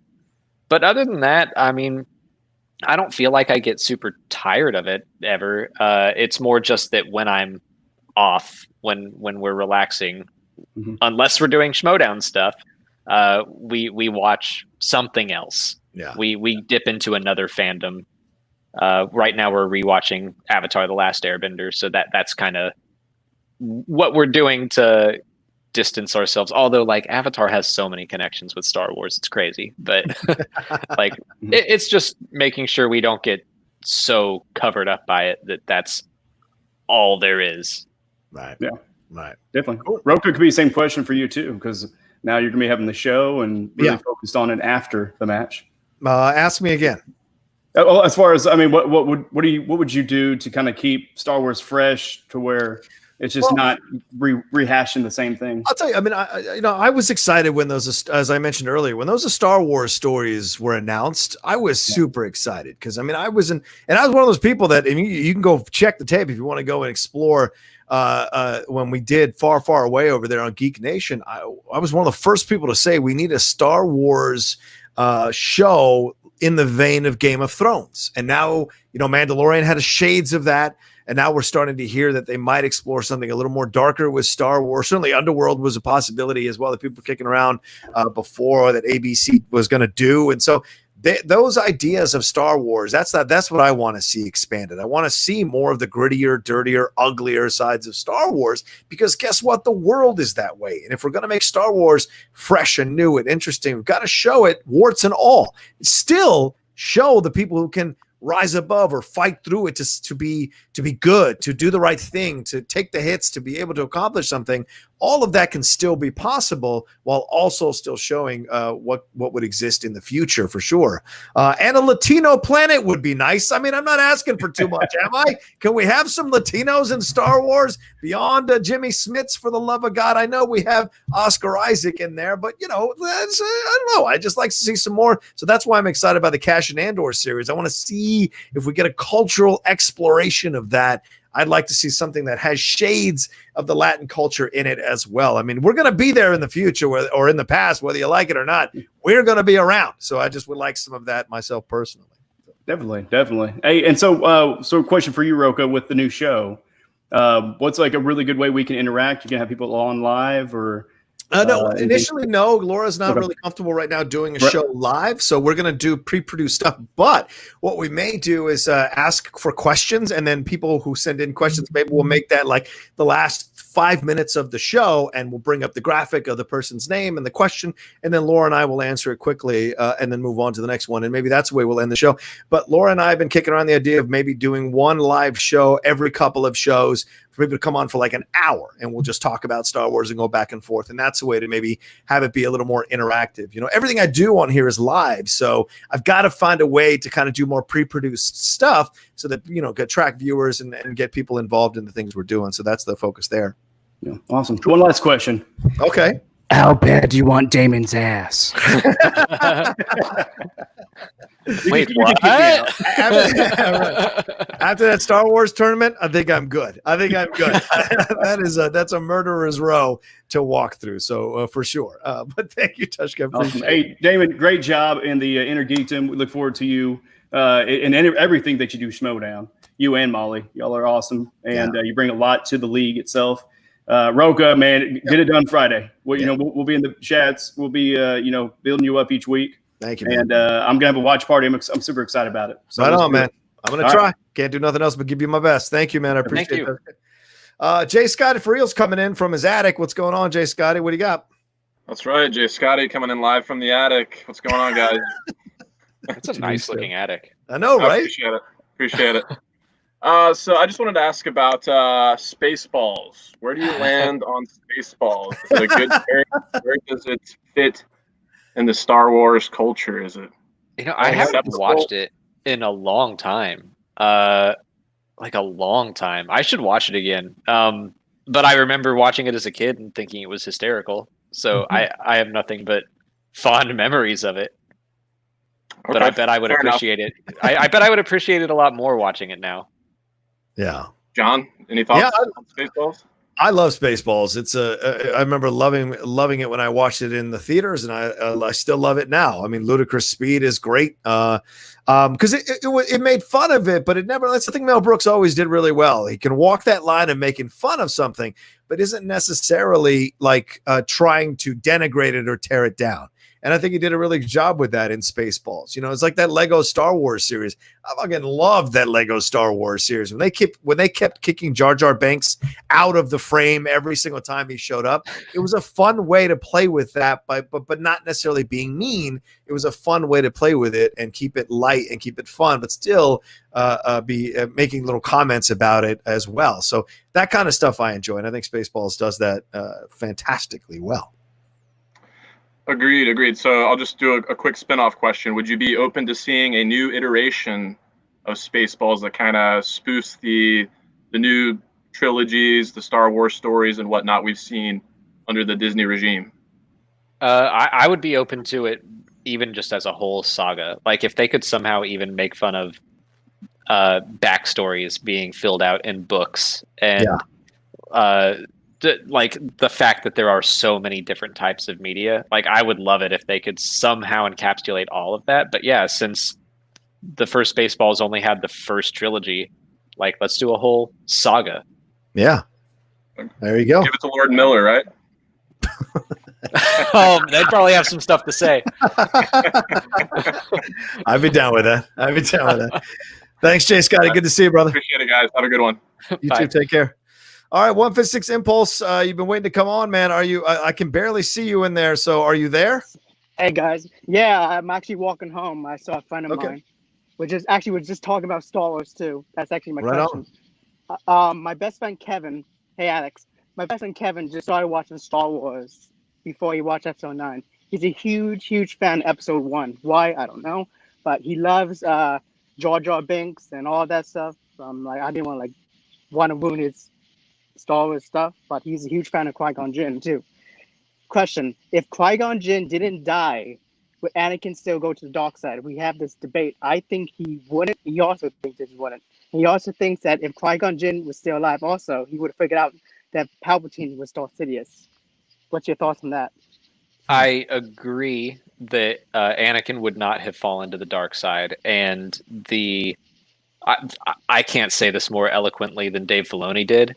But if you haven't watched, I can't remember the episode. Yeah. But in the Mandalorian behind the scenes series that they did on Disney Plus, one of them ends with like a 15-minute monologue of Dave Filoni talking about Episode 1 and how important Qui-Gon is, and like the fact that the duel of the fates between Qui-Gon and Obi-Wan and Darth Maul is literally a duel for Anakin's soul, because when Qui-Gon dies, that means that Obi-Wan is now in charge of Anakin. And Obi-Wan's too young, and he even calls him a pathetic life form, sarcastically, but he calls him a pathetic life form earlier on.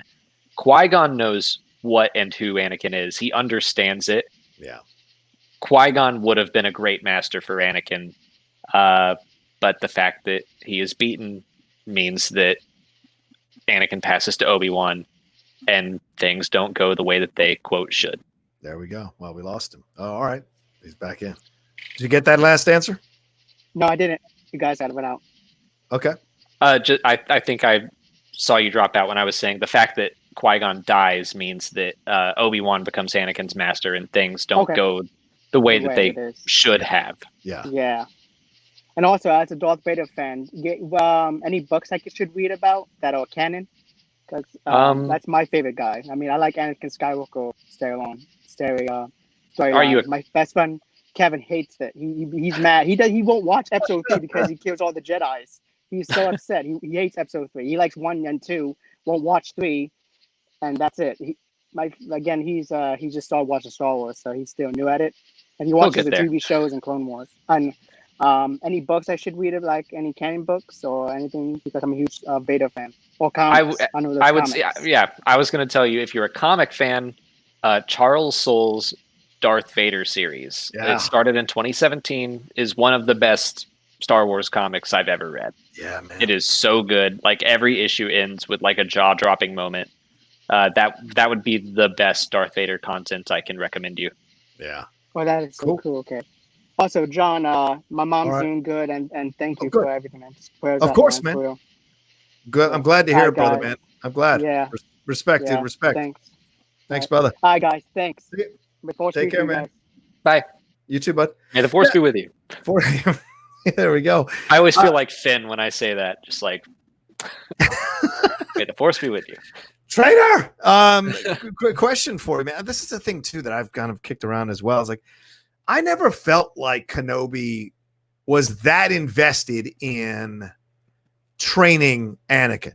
It always felt to me like a big brother, little brother thing rather than a master pupil thing. And it's also because Kenobi was still kind of learning himself. You know, when you watch Phantom Menace, in the first hour of Phantom Menace, you know, Qui-Gon is still teaching Kenobi lessons, still kind of getting him in the place. And then an hour later, he's dead. And so you've got Kenobi having this young kid thrust upon him. And it isn't Kenobi's choice. It isn't Kenobi's choice to have picked this kid to be his Padawan. He's had it basically handed to him in a responsibility rather than an organic desire to train this kid or school this kid in the right ways of the Force. And I think that makes a difference as well. Yeah. I think there's kind of a look in the Jedi Council chamber when they say, we're not going to train Anakin. And Qui-Gon's like, well, screw you. I'm going to train him. And Obi-Wan kind of looks at Qui-Gon and it's like, well, I'm still here. Like, I'm still your Padawan. Right. I think there's a little bit of maybe jealousy. But then Qui-Gon dies and he just like makes Obi-Wan promise that Anakin will be trained. And Obi-Wan's like, okay, I guess I'm doing this now. I'm only a Padawan. Then he gets promoted to Jedi Knight because he's the first Jedi in a millennium to kill a Sith. Like, how can you not make that guy a Jedi Knight? So it's all this stuff that like completely makes sense when you talk about it, but I don't feel like was clearly communicated in the prequels. Like when Dave Filoni breaks it down, I'm like, absolutely. He says it so much better than I ever could, but I do think that's a lot of it where Qui-Gon just got it and Obi-Wan didn't. I don't know if he completely bought into the whole chosen one thing. Yeah. I'm sure he was invested in Anakin and wanted to do the best job he could. Right. But I don't know that he knew the gravity of what he was taking on. Yeah, I don't think level 2 says Kenobi failed Anakin. I don't think so at all. I think Kenobi was beholden to Qui-Gon to do this and wasn't prepared to do it. Like, how many fathers have kids how many fathers, are not ready to be fathers? They have kids, not ready. They don't understand. And when it starts to happen, like, oh my God, what have I done? I'm not really good at this. That happens. How many people, adopt a pet and they're not sure what they're going to do? Obviously, I don't think it's, it's a correlative to that, but you know what I'm getting at. It's like guiding someone for the rest of your life is a massive undertaking. And especially if you haven't chosen. See, with Luke, he chooses to take care of this child because he knows the connection to Anakin. And maybe in a way, making up to Anakin and to Qui-Gon Jinn for what happened. Right? He wants to take care of Luke, protect Luke, make him say. That's why he's more tender with Luke. He's more understanding with Luke. He's more willing to guide Luke and all of that. There's more love between the Alec Guinness, Mark Hamill connection than there is between the Ewan McGregor and Hayden Christensen connection throughout. And it's because when you choose to care for something, there's a whole different thing than having something thrust upon you to care about, in my opinion. I do think that Obi-Wan in his mind thinks that he failed Anakin. Probably. Because he straight up says, Anakin, I failed you. Similar to Luke saying the same thing to Ben. But I don't think Kenobi just sat around. I think he did his best. It's just that, was he even ready to be a Jedi Knight when they promoted him? And that's kind of a theme in the Clone Wars series, is like you find out that some Padawans are just being promoted to Jedi Knights because we need generals and not because they're ready. And we see that these Jedi Knights are not like the way a Jedi should be. So I think that has a lot to do with it. Yeah. I think it's important as well. And part of it in all the connections to it. So yeah, there you go. I have a theory. I'm going to throw this out there. I'm going to put in my own Patreon. I got into so much trouble for this a couple of years ago, maybe a year ago, when we did a live show in Chicago. Maybe you heard it in the wind. I'm not sure. But I argued that Kenobi, what did I argue? I argued that Anakin does not become Darth Vader until he puts on the suit. That even though the Emperor or Palpatine or whatever he's calling himself in that movie says, you are now Darth Vader, he's not actually Darth Vader until Padme dies. He's not fully Darth Vader until his last connection to love is cut from him when she dies and he puts on the suit. And the reason I say that is because when he comes back to being Anakin, finally is when he throws Palpatine down into that shaft and Luke takes off the helmet. So Luke, his son, saves him and pulls him back because it's his reconnection to Padme. And so that's what I think. I think that he becomes Anakin again when Luke takes the mask off, and he's Darth Vader when he puts the costume on and Padme is dead. What do you think? Am I wrong? I'm seeing the chat and some people saying like, well, he did murder a bunch of kids before that, which there is that, like, but I think I see what you're saying where I think he thought there was a hope for a better future if he did all of these necessary things. And then the fact that Padme is dead, like that's the last act where he's like, well, now I have to, like, there's nothing else. I have to be this, and this is all there is, and I can never come back until his son tells him, no, you can come back. It's that weird Star Wars thing where, like, obviously, I don't think in the real world, if you murder a bunch of kids and, like, do all these terrible things for 2 decades, if you save your son's life after debating it for way too long, you do one good thing, and then you get to go to Force Heaven. Like, I'm iffy on that. So but you had a problem with him being a Force ghost. You actually have a problem with him being a Force ghost. Well, not really. Like, I'm more just saying that Star Wars, I think some people take Star Wars too literally sometimes. This is mythology. It's fantasy. Right. I'm fine with him being like, it's a story of redemption.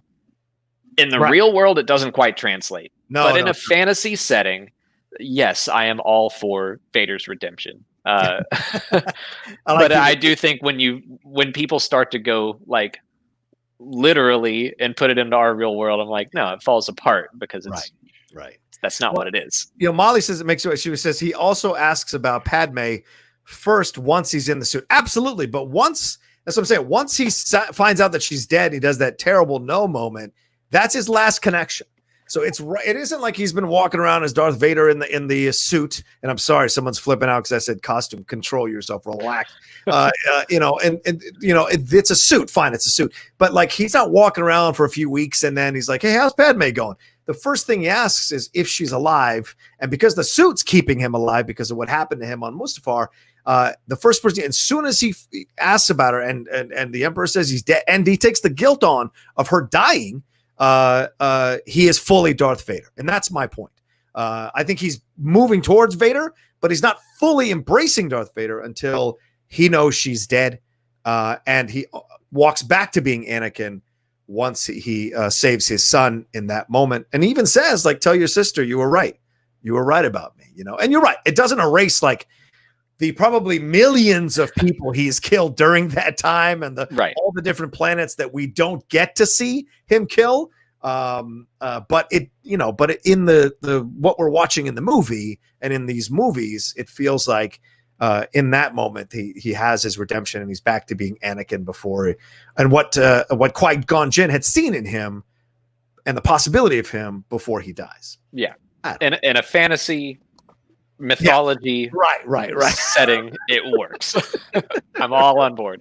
Right, exactly. Yeah, right. Once he thinks she's dead, he's gone. He's done with the light side. Yeah, exactly. But the comics go into it even more. Highly recommended. Okay, respect. I'll do that. All right, let's see how many people we got watching us here. Alex, 129 right now, but 119 likes. Keep coming. Keep giving those likes and keep getting us as many. If you haven't hit that like button, haven't hit that thumbs up button, please do so. We got one more person waiting to come in live here. I don't know what to expect from this guy. He always brings an interesting flavor to the show. Calvin, what's up, Calvin? You're on with me and Alex Damon. How are you, man? What up, man? Check it out. First of all, wait a minute. Sure popping? What are you sure popping? A little bit. What's it say? Millennium Falcon. Oh, okay. The Millennium. Oh, it's Millennium Falcon, son. Look at that. It's an old school. It's got that gloss print on it. Yeah. You know what I'm saying?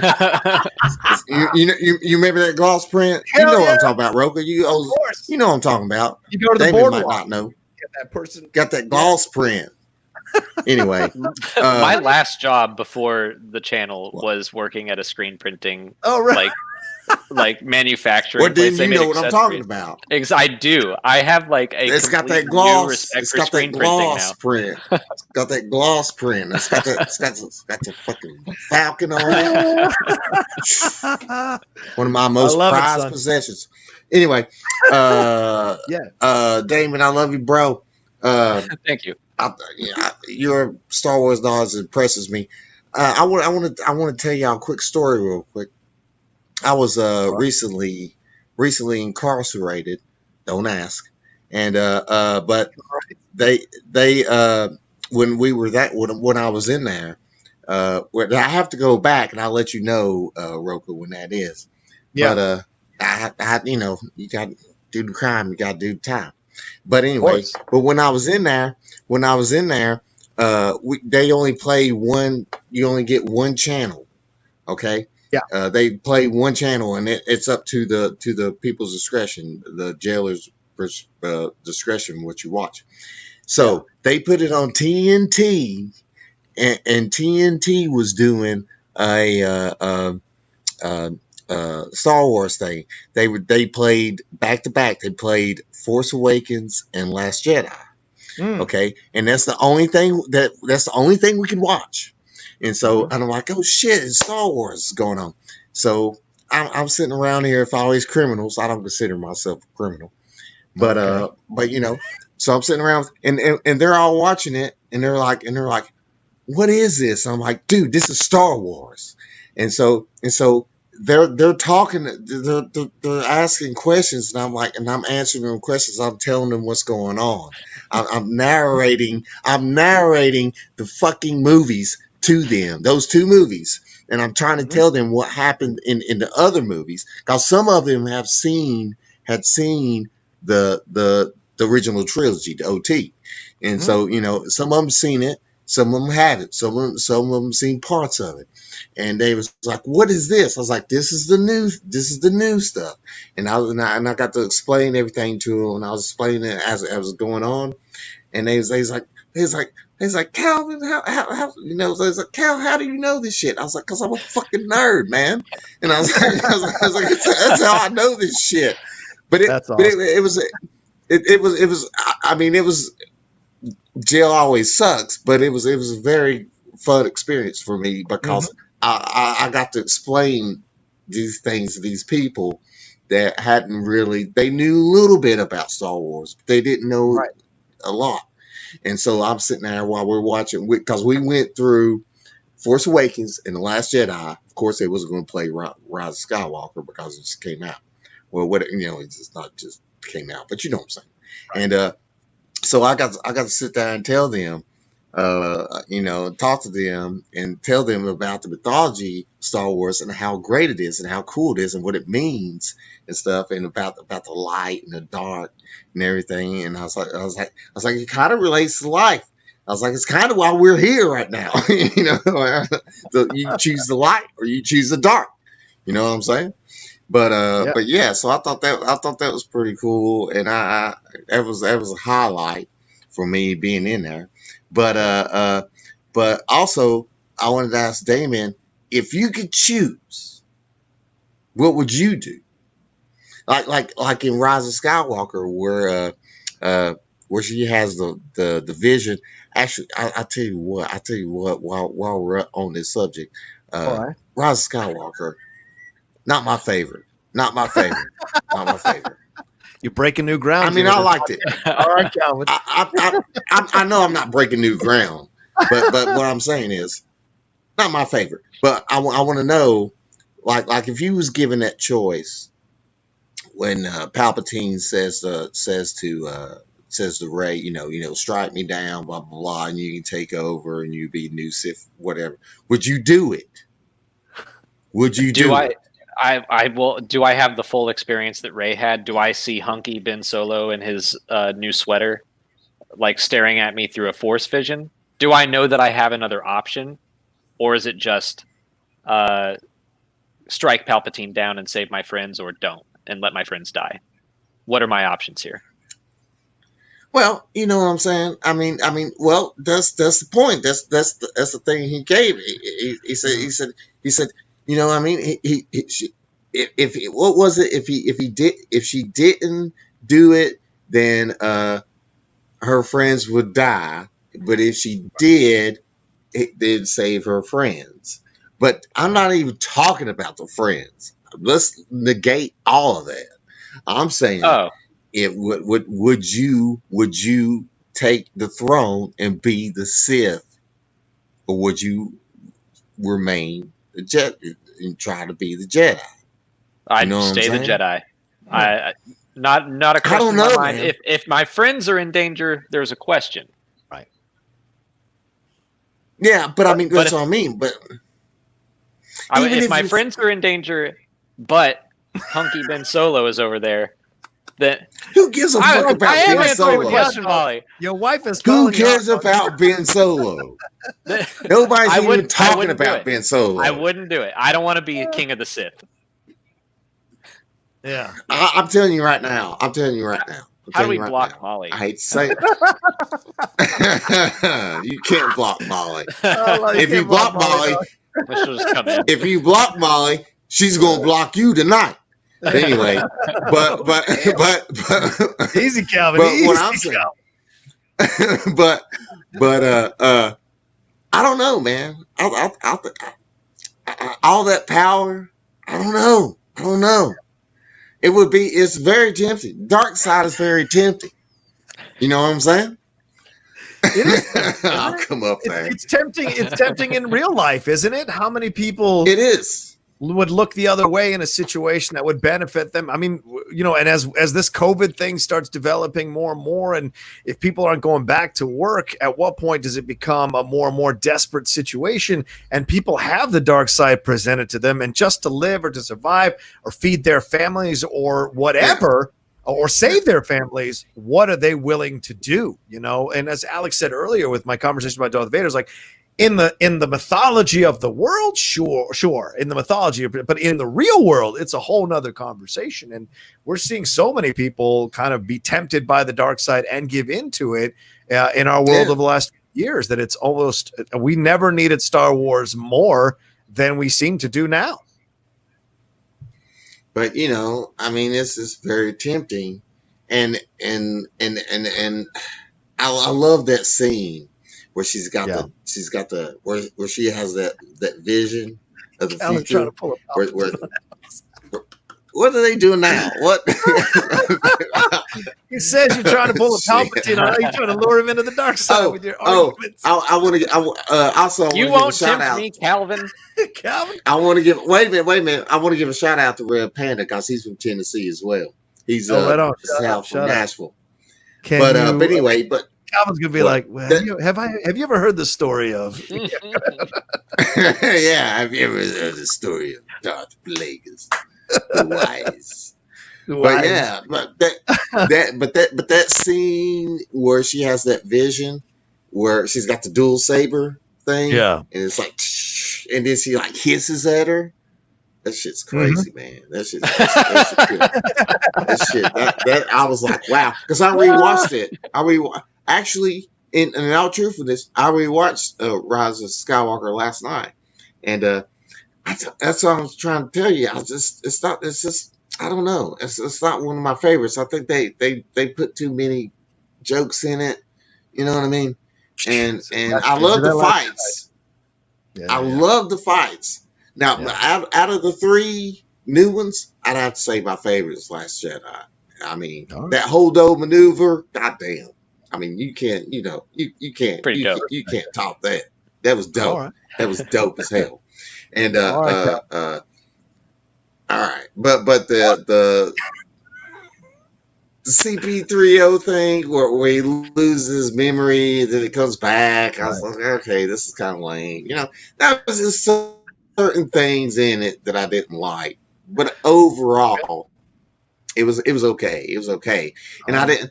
And I kind of got confused. I kind of got confused on what the fuck they were even doing, what they were doing. And then she had that dagger, and the thing comes out. And then, I mean, who's going to?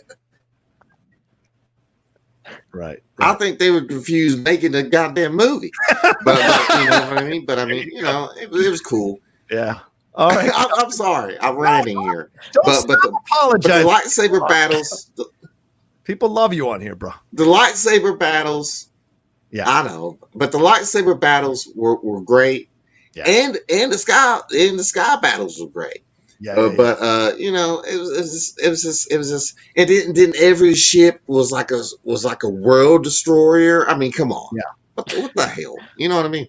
And then Palpatine's putting force lightning in the sky, destroying ships. I mean, God, I was like, I don't know. It seemed a little too much to me. But I mean, what do you think, Damon? What's your thoughts on Rise? It was a little too much. What do you think? I want Rocha to take that. I want to take all that audio, and I want Rocha to edit the Rise of Skywalker to it. The lighting. That was a little too much, Palpatine. A little too much. It was a little too much. Of course, it was a little too much. All of it was a little too much. And come on, man. Okay. Wait a minute. Here's another thing. I know, Rocha. You got other people. Got two people waiting on it. Come on now. All right. I know. But here's another thing too.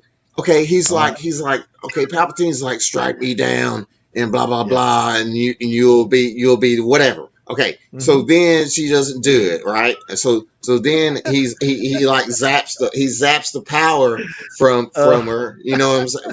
From them. He gets both of them. He zaps power, and then all of a sudden he wants to live. You know what I mean? Yeah. At first he's like, kill me, and then after he zaps her little life force from him, then he wants to live. So I mean, he kind of contradicts himself. Yeah. And I don't know, man. I don't know. I didn't think it was a very fitting ending for the trilogy, but who knows? But I do like the Mandalorian. I think it's great. Okay. I hope they do more stuff. I hope they do more stuff like that. Yeah. But respect. Anyway. All right. But all right, all right. Hold on. I just want to tell you though. No. I just want to say though, man, that experience in schooling those people who never really seen Star Wars and stuff, and just talking to them and everything, that was like a very bonding experience in a very miserable place. You know what I'm saying? Right. It was a very bonding experience. It was pretty cool. It was pretty cool. I never experienced anything like that before. But anyway, I love you, Rocha. 5 Horsemen. I love you too, brother. You know Horseman! You know it. Anyway, but yeah. All right. See you, man. But all right. And Alex, Alex, you better not let me down, son. You better not let me down in this Schmoedown. I won't. You better not let me down. I won't count on you. I promise. Counting on you. Counting on you. There you go. Now more than ever. All right, Calvin. Thank you. Oh, he's the best. You never know what to expect with Calvin. I never know what's going to fucking happen.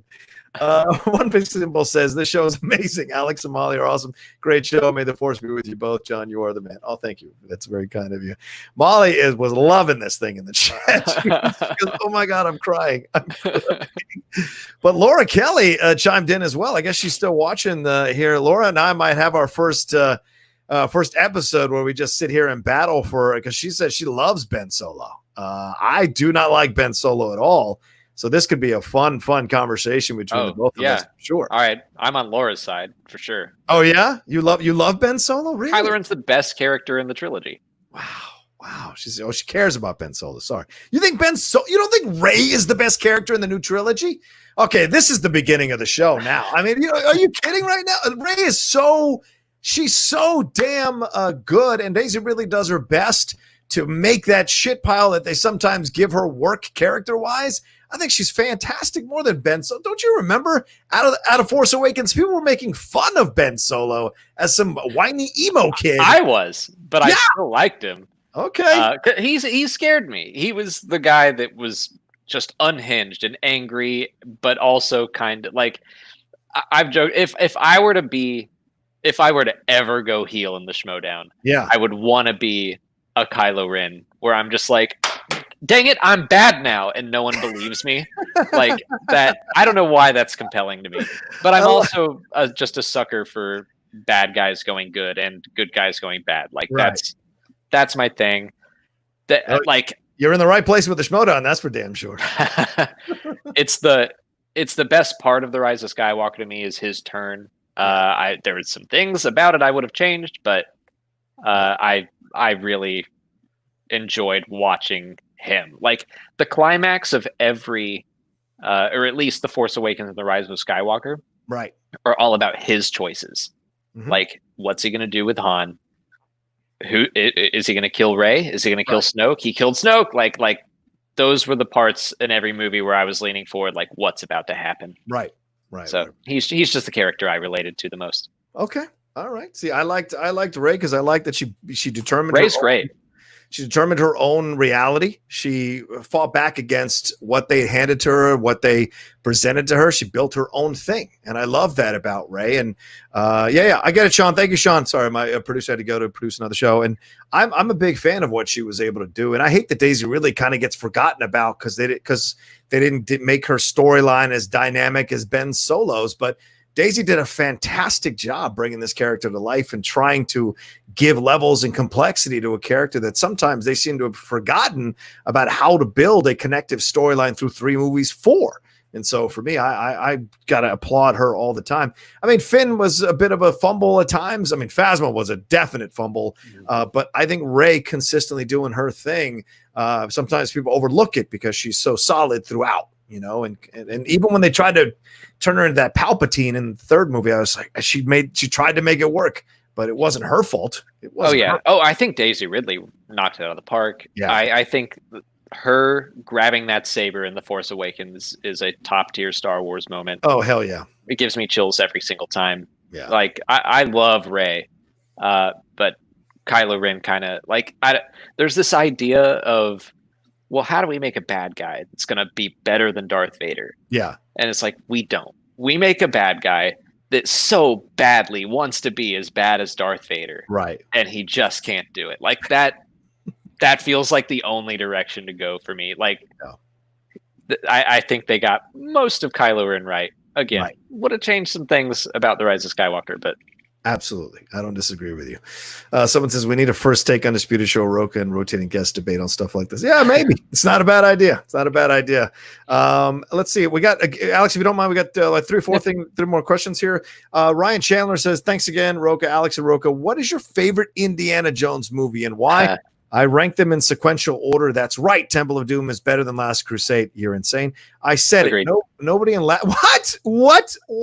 No, I agree with you. Okay. Whew, okay. He said nobody in Last Crusade gets their heart ripped out. This is actually a good question for those of you who may not be familiar with the Indiana Jones reviews or revisits that Alex does on his channel. He has a playlist where it's like one of the rare franchises that gets Alex's full attention on that Star Wars Explained YouTube channel is the Indiana Jones one. So yeah, what is your favorite Indiana Jones movie, Alex, and why? I mean, Raiders. Like, okay. I think the first 10 minutes alone could be a favorite movie of someone's. I love the adventure at the beginning with the sandbag and the boulder, and like I could watch just that 10 minutes. It's perfect. Yeah. But yeah, I did mention Lord of the Rings is like a close second obsession wise. Oh, right. As of like the amount that I know in that universe. Right. That's only because there's not that much to know in Indiana Jones. Like the universe isn't as big, but Raiders of the Lost Ark is like just the best movie. It's so good. Yeah. So I like Raiders, Last Crusade, Temple of Doom, Crystal Skull. Yeah, that sounds about right. Oh, I think I might, to be honest with you, it depends on the day, because I can take Crusade over Raiders, but there's like a joy to Raiders that when we broke it down on the Cinephiles, we had such a great time breaking that thing down. And I got a lot of flack from some of the fans because I have an issue with how they treat Marion Ravenwood in Raiders. They present her as this hard drinking, no crap taking woman who is willing to fight all these people out of her bar. And then they turn her into a bit of a damsel in distress for the second half of the movie. It really frustrated me and turn her into an object of desire that constantly needs to be saved by Indy. And nothing is worse than her climbing Indiana Jones because of the snakes and stuff, because she's all scared and stuff. And I hated that. I think the Marion Ravenwood you gave me at the beginning of the movie would have kicked the shit out of the snakes. And that's the Marion Ravenwood I wanted to see. She would have honestly, that would have been fun. That would have been really fun. Yeah. If Indy's like afraid of the snakes and Marion's like pumping gas, like get over it, you baby. Yeah, like wake up. I agree with that. That's the problem I have with Raiders. Whereas Indiana Jones, or Last Crusade rather, that it's still a little weird that they both sleep with the same woman. That's a little strange. But like yeah, exactly. But like that kind of stuff, though, I think feels more innocent in Last Crusade, and so I can accept a little bit better. But overall, yeah, it's tough to what day I will choose either Raiders or Crusade as the first one. But yeah, Temple of Doom is third, only because Crystal Skull is so bad. Only because Crystal Skull is so bad. I think Raiders is a movie that I go like scene to scene and try to find a boring part in it, and I'm like, oh, there's not one. Like it just is so quick. I don't know that I could find one in Last Crusade either, but it's still. You're right. Like emotionally, I think that the emotional journey in Last Crusade is better. The father-son story is better than the Indy Marion story. Like every time Sean Connery's like Indiana, let it go. I'm like, he did it. He stopped calling him Junior. He said the one thing he needed to hear. Like, that's the dad. Do you want to have a catch moment? That's what that moment is. As soon as he says Indiana, you're like, how? It's an emotional situation. Weston Iro sent in a super chat. He said, respect to the Outlaw and the Rockstar's best player. Wow. Saying that about Laura Kelly over over Snyder and Draco and all that. Interesting. All right.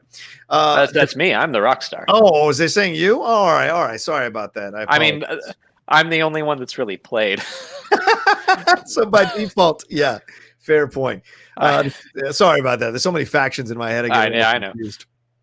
Deflated Brady say, what's up, guys? You ever see Star Wars while altered? One night in college, my friends and I ate edibles and watched the original trilogy, and it was a great time. You watched all three in one night? Wow. All right. Altered? Wow. All right. Alex? You can no comment here if you want. I mean, outside of alcohol, no. Okay. Right. I mean, at this point, I'm usually studying, so I'm like, I gotta pay attention. Fair enough. Fair enough. All right, let's see. 156 Bullshit. We already read his, and then Tushka Productions donated one last time. Said sorry, but of the new trilogy, the best character is Poe Dameron. Only because Ben and Rey had too many arc issues. Kylo kills his dad and then redeems by kissing Rey. Rey goes to Jedi summer camp and can defeat the greatest villain in the galaxy. Please. Well, who's the greatest villain in the galaxy? It wasn't Ben Solo. Sorry. There's some Snoke, or who? Like, I don't know, because that way he killed Snoke. Kylo did. Yeah, so yeah, that's true. I guess it wasn't her. Yeah, what's summer camp? Well, what is summer camp? Is it Luke? I guess he was saying. Yeah, he was saying the time between. Luke in Return in the Last Jedi, and then the time between Last Jedi and Rise of Skywalker when she's training with Leia, which was weird. That could be okay. Yeah, but she doesn't beat Kylo Ren after Jedi Summer Camp. Kylo Ren beats her. She's about to lose to Kylo before Harrison Ford shows up. If Harrison Ford doesn't show up, Kylo is going to kill Rey in that moment. I will I will not stand for any Rey Mary Sue argument. I just. It's the kind of the same line of thinking as yes, Anakin gets to be redeemed from one good act. It's okay, well, Rey can also be great at being a Jedi because that's what the story needs. And guess what? Anakin got to be great from being a Jedi because he was born of the Force. And Luke didn't even know he had the Force until he was 19, and he blew up the Death Star, and then he trained with Yoda for 2 weeks. And I don't see how Rey is any different from Luke or Anakin. Yeah, I don't disagree with you at all. Let's see. D-Train says the throne room scene in The Last Jedi is a top 10 Star Wars scene of all time. It was one of the only few things I liked about Last Jedi in that whole trilogy. Thoughts? I love that scene. Yeah, it might be my favorite lightsaber fight, even though no two lightsabers connect, but just that, I am not crazy about The Last Jedi. I didn't walk out of that going best movie ever. I walked out of that going I have to think. It was a tough one, but I do know that for most movies, I'm in the theater just kind of quietly watching. Yeah. And when Kylo Ren kills Snoke, I screamed. And then during that entire fight, I was just what is happening? That emotional buildup was so good and so well executed. I love the throne room scene in The Last Jedi. Yeah. I mean, for me, that scene, I saw someone put the Immigrant Song, the last to that throne room scene, and I lost my mother effing mind, man, because I was the scene was already so good. You throw that song underneath it, holy Mary! And the way it's shot, the reds are so luscious and gorgeous in that throne room, and the way it all goes down, the way they work together, that redemption moment could have happened. That's why I think when he says, "Come with me," and she says, "No," that's it. There should never have been a redemption, in my opinion. That was the moment he could have walked away and then didn't. And then it becomes a tragedy. And then this Star Wars trilogy takes on a whole new level of importance and complexity if you never redeem Kylo and leave him in that place that he made this decision at a critical moment. And he chose a selfish desire for power over coming back and doing the wrong thing and coming to terms. And also, Alex, we never effing find out why he was so mad at his parents over 3 movies. It's never really fully explained. It's so frustrating. Yeah, I agree with you. That's kind of stuff that can be gleaned from the books, but you absolutely should not have to read a book to understand what's going on in a movie. And you pointed out, I do think the big moment for Ben Solo there is that choice, not whether or not he's going to kill Rey or Snoke, but then afterwards, I remember being so kind of deflated, but in a good way, when he was it's time to let old things die. Yeah. Join me and we'll rule the galaxy. I was no, Ben. And she goes no, Ben, don't do this. I was Right. And that would have left you with a great feeling going into the third one that you're my God, damn it. And then if he got killed by Rey or something happened and he died, you'd have felt the tragedy of it, right? If his parents came to visit him as he's dying, you'd have felt the tragedy of the choice. And that would have made so much more of a powerful moment than that kiss and death. I definitely the kiss. I was okay, on. But the whole time I was like quietly to myself, like, don't die, don't you disappear, don't die. And then he did, and I was like, all right, screw this. Like that. Well, see, that's what I wanted. I wanted Kylo Ren to not only be redeemed, but not die, because Darth Vader. Yeah, like that's kind of the interesting exploration of Darth Vader died after one good act, and he was redeemed. And okay, great. What does it look like when someone has done terrible, awful things in this galaxy, redeems themselves, and is like, hi, like, does he just show up on Agent Kloss like, I'm a good guy now? Like, no. What do they do? How does he atone? That's what I wanted them to explore. Right. Agreed. And Molly, I shouldn't have to read the comics. I shouldn't have to read the comics to flesh out his storyline.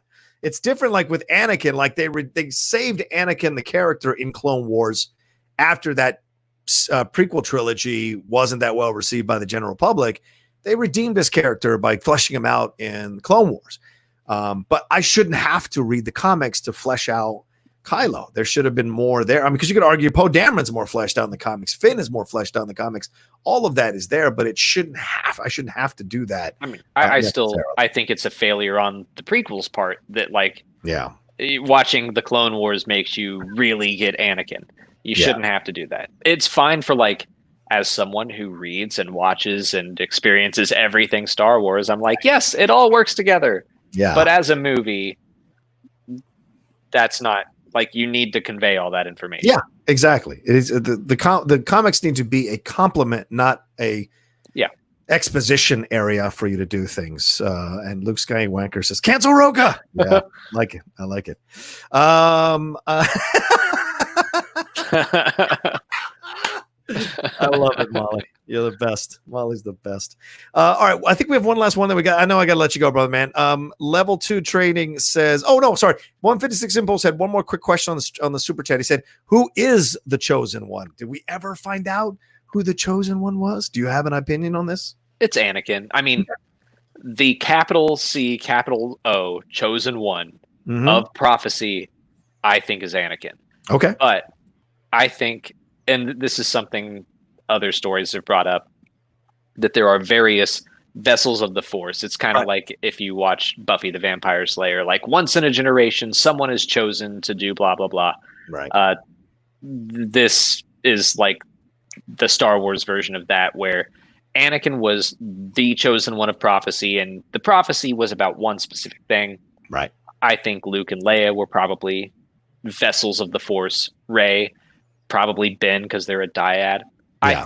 I think there are a lot of chosen ones that are just the Force is like, hey, we need you to do this one specific thing. Right. I mean, you could probably even go deeper and just say, like, everyone in the galaxy is chosen by the Force to do something specific. But I do think that George Lucas meant for Anakin to be the chosen one. I think so. Or else he wouldn't have had that moment where he says, you were supposed to be the chosen one. He gave that to Kenobi, one of his central figures in those two sequels, those two trilogies. One last, let's say, Tushka Production says, with all this drama and flip-flopping, the Skywalkers are the Kardashians of the Star Wars galaxy. Kylo Ren doing community service to atone should be the next Disney Plus show. Yeah, maybe he's who's that guy, Matt, the technician, and that the radar technician. He's just like fixing New Republic ships. That's your atonement. Trevorrow's Duel, if this is from D-Chain, Trevorrow's Duel of the Fates should have been made. It would have saved that whole trilogy, and The Last Jedi would have been more liked. All right, what do you think? I haven't read it. Okay. I have it. I still haven't read it. Like, and part of that is because I don't want to get into this whole, like, what could have been if I liked it more. I've heard the basics, and some of it sounded good. Some of it, not my cup of tea. Right. I probably would have liked it about the same. But I haven't actually read it to have a full opinion. Okay, fair enough. And then Brennan, we have one more. Are you coming in live? What's up, Brennan? How are you, my man? Hey, Brennan. Good to meet you. Good to meet you. Just wanted to get your quick thoughts on Rey, though.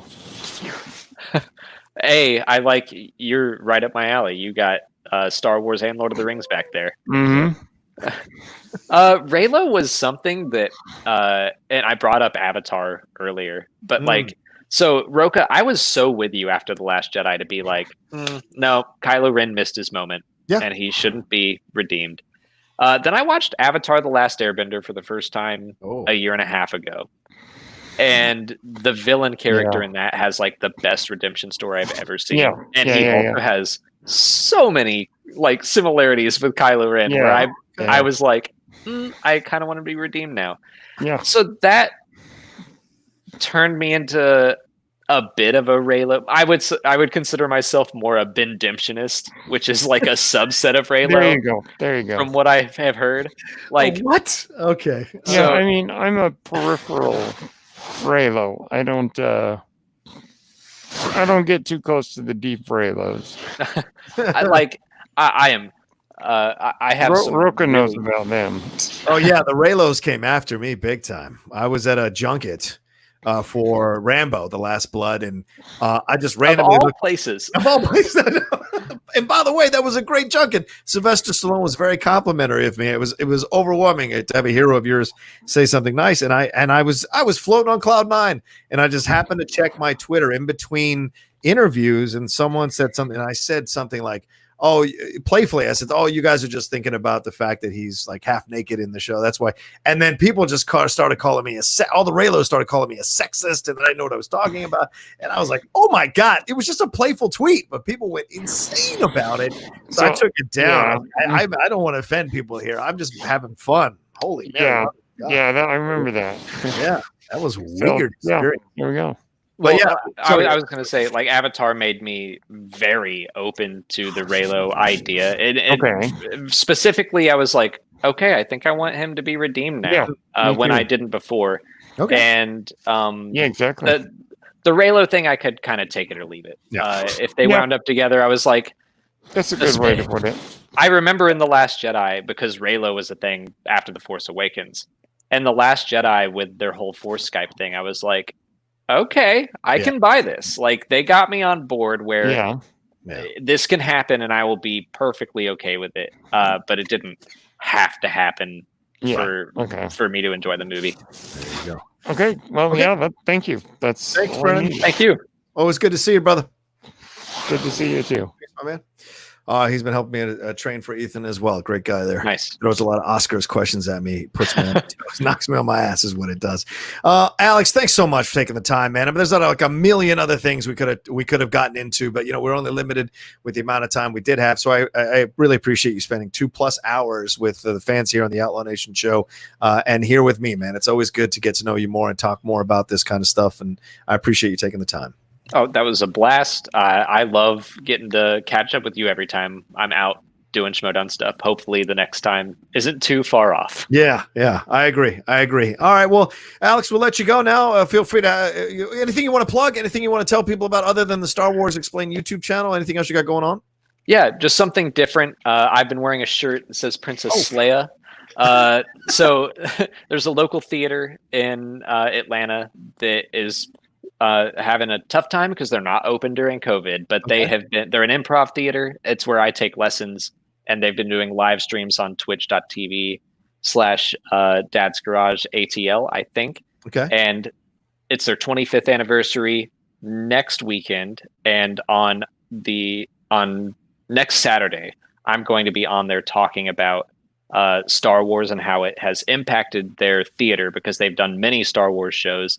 This shirt is from a musical called Wicket, which is it's Wicked, but about Ewoks. Oh, nice. And it's an amazing musical. And so I'm going to talk about Star Wars with the creator on Twitch next weekend. So if anyone wants to check that out, they're going to be streaming for 25 hours straight. Wow. It's going to be so much fun. They're hilarious people.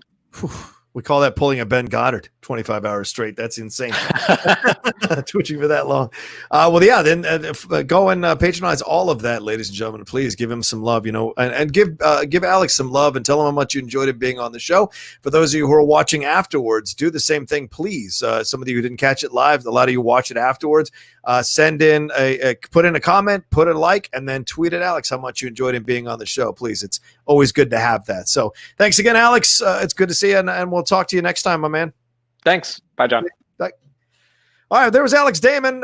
Really appreciated him taking the time. It's so much fun. And thank you all for sending in your questions as well. They were good questions. We had a lot of fun. Shout out to Calvin, who always seems to be a highlight of the show. Smithy as well coming in. Tushka Productions, Alex O'Neill, 156 Impulse, and everyone else. Brennan as well. Everyone else who came in live and asked a question and got a good answer from Alex Damon. He's very gracious to have these conversations. He loves talking about it. You can tell it's one of his, it's just something he loves to talk about. No matter what situation he's in, he's down to do it. And so I'm very honored he was on the show. And don't forget, I'll play it one more time. Coming soon in August, we have the new show here on the Outlaw Nation. There it is, me and Laura Kelly on the Jedi Way.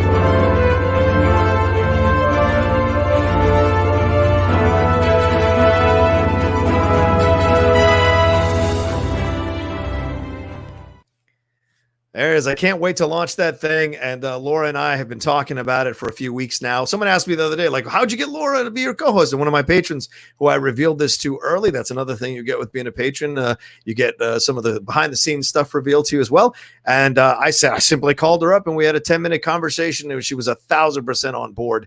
So it was my honor to have her come on to the Outlaw Nation channel to do the show with us once every 2 weeks, just breaking down Star Wars and talking about a philosophical point of view of Star Wars, or a philosophical concept in Star Wars from our unique points of view. So I'm looking forward to seeing how that turns out and looking forward to see your reactions to it as well. Thanks to all the Streamlabs and the Super Chats you sent through. Those are things to keep the Outlaw Nation motion, the train in motion rather, and keep us going as a channel. I appreciate it. Don't forget to subscribe down below.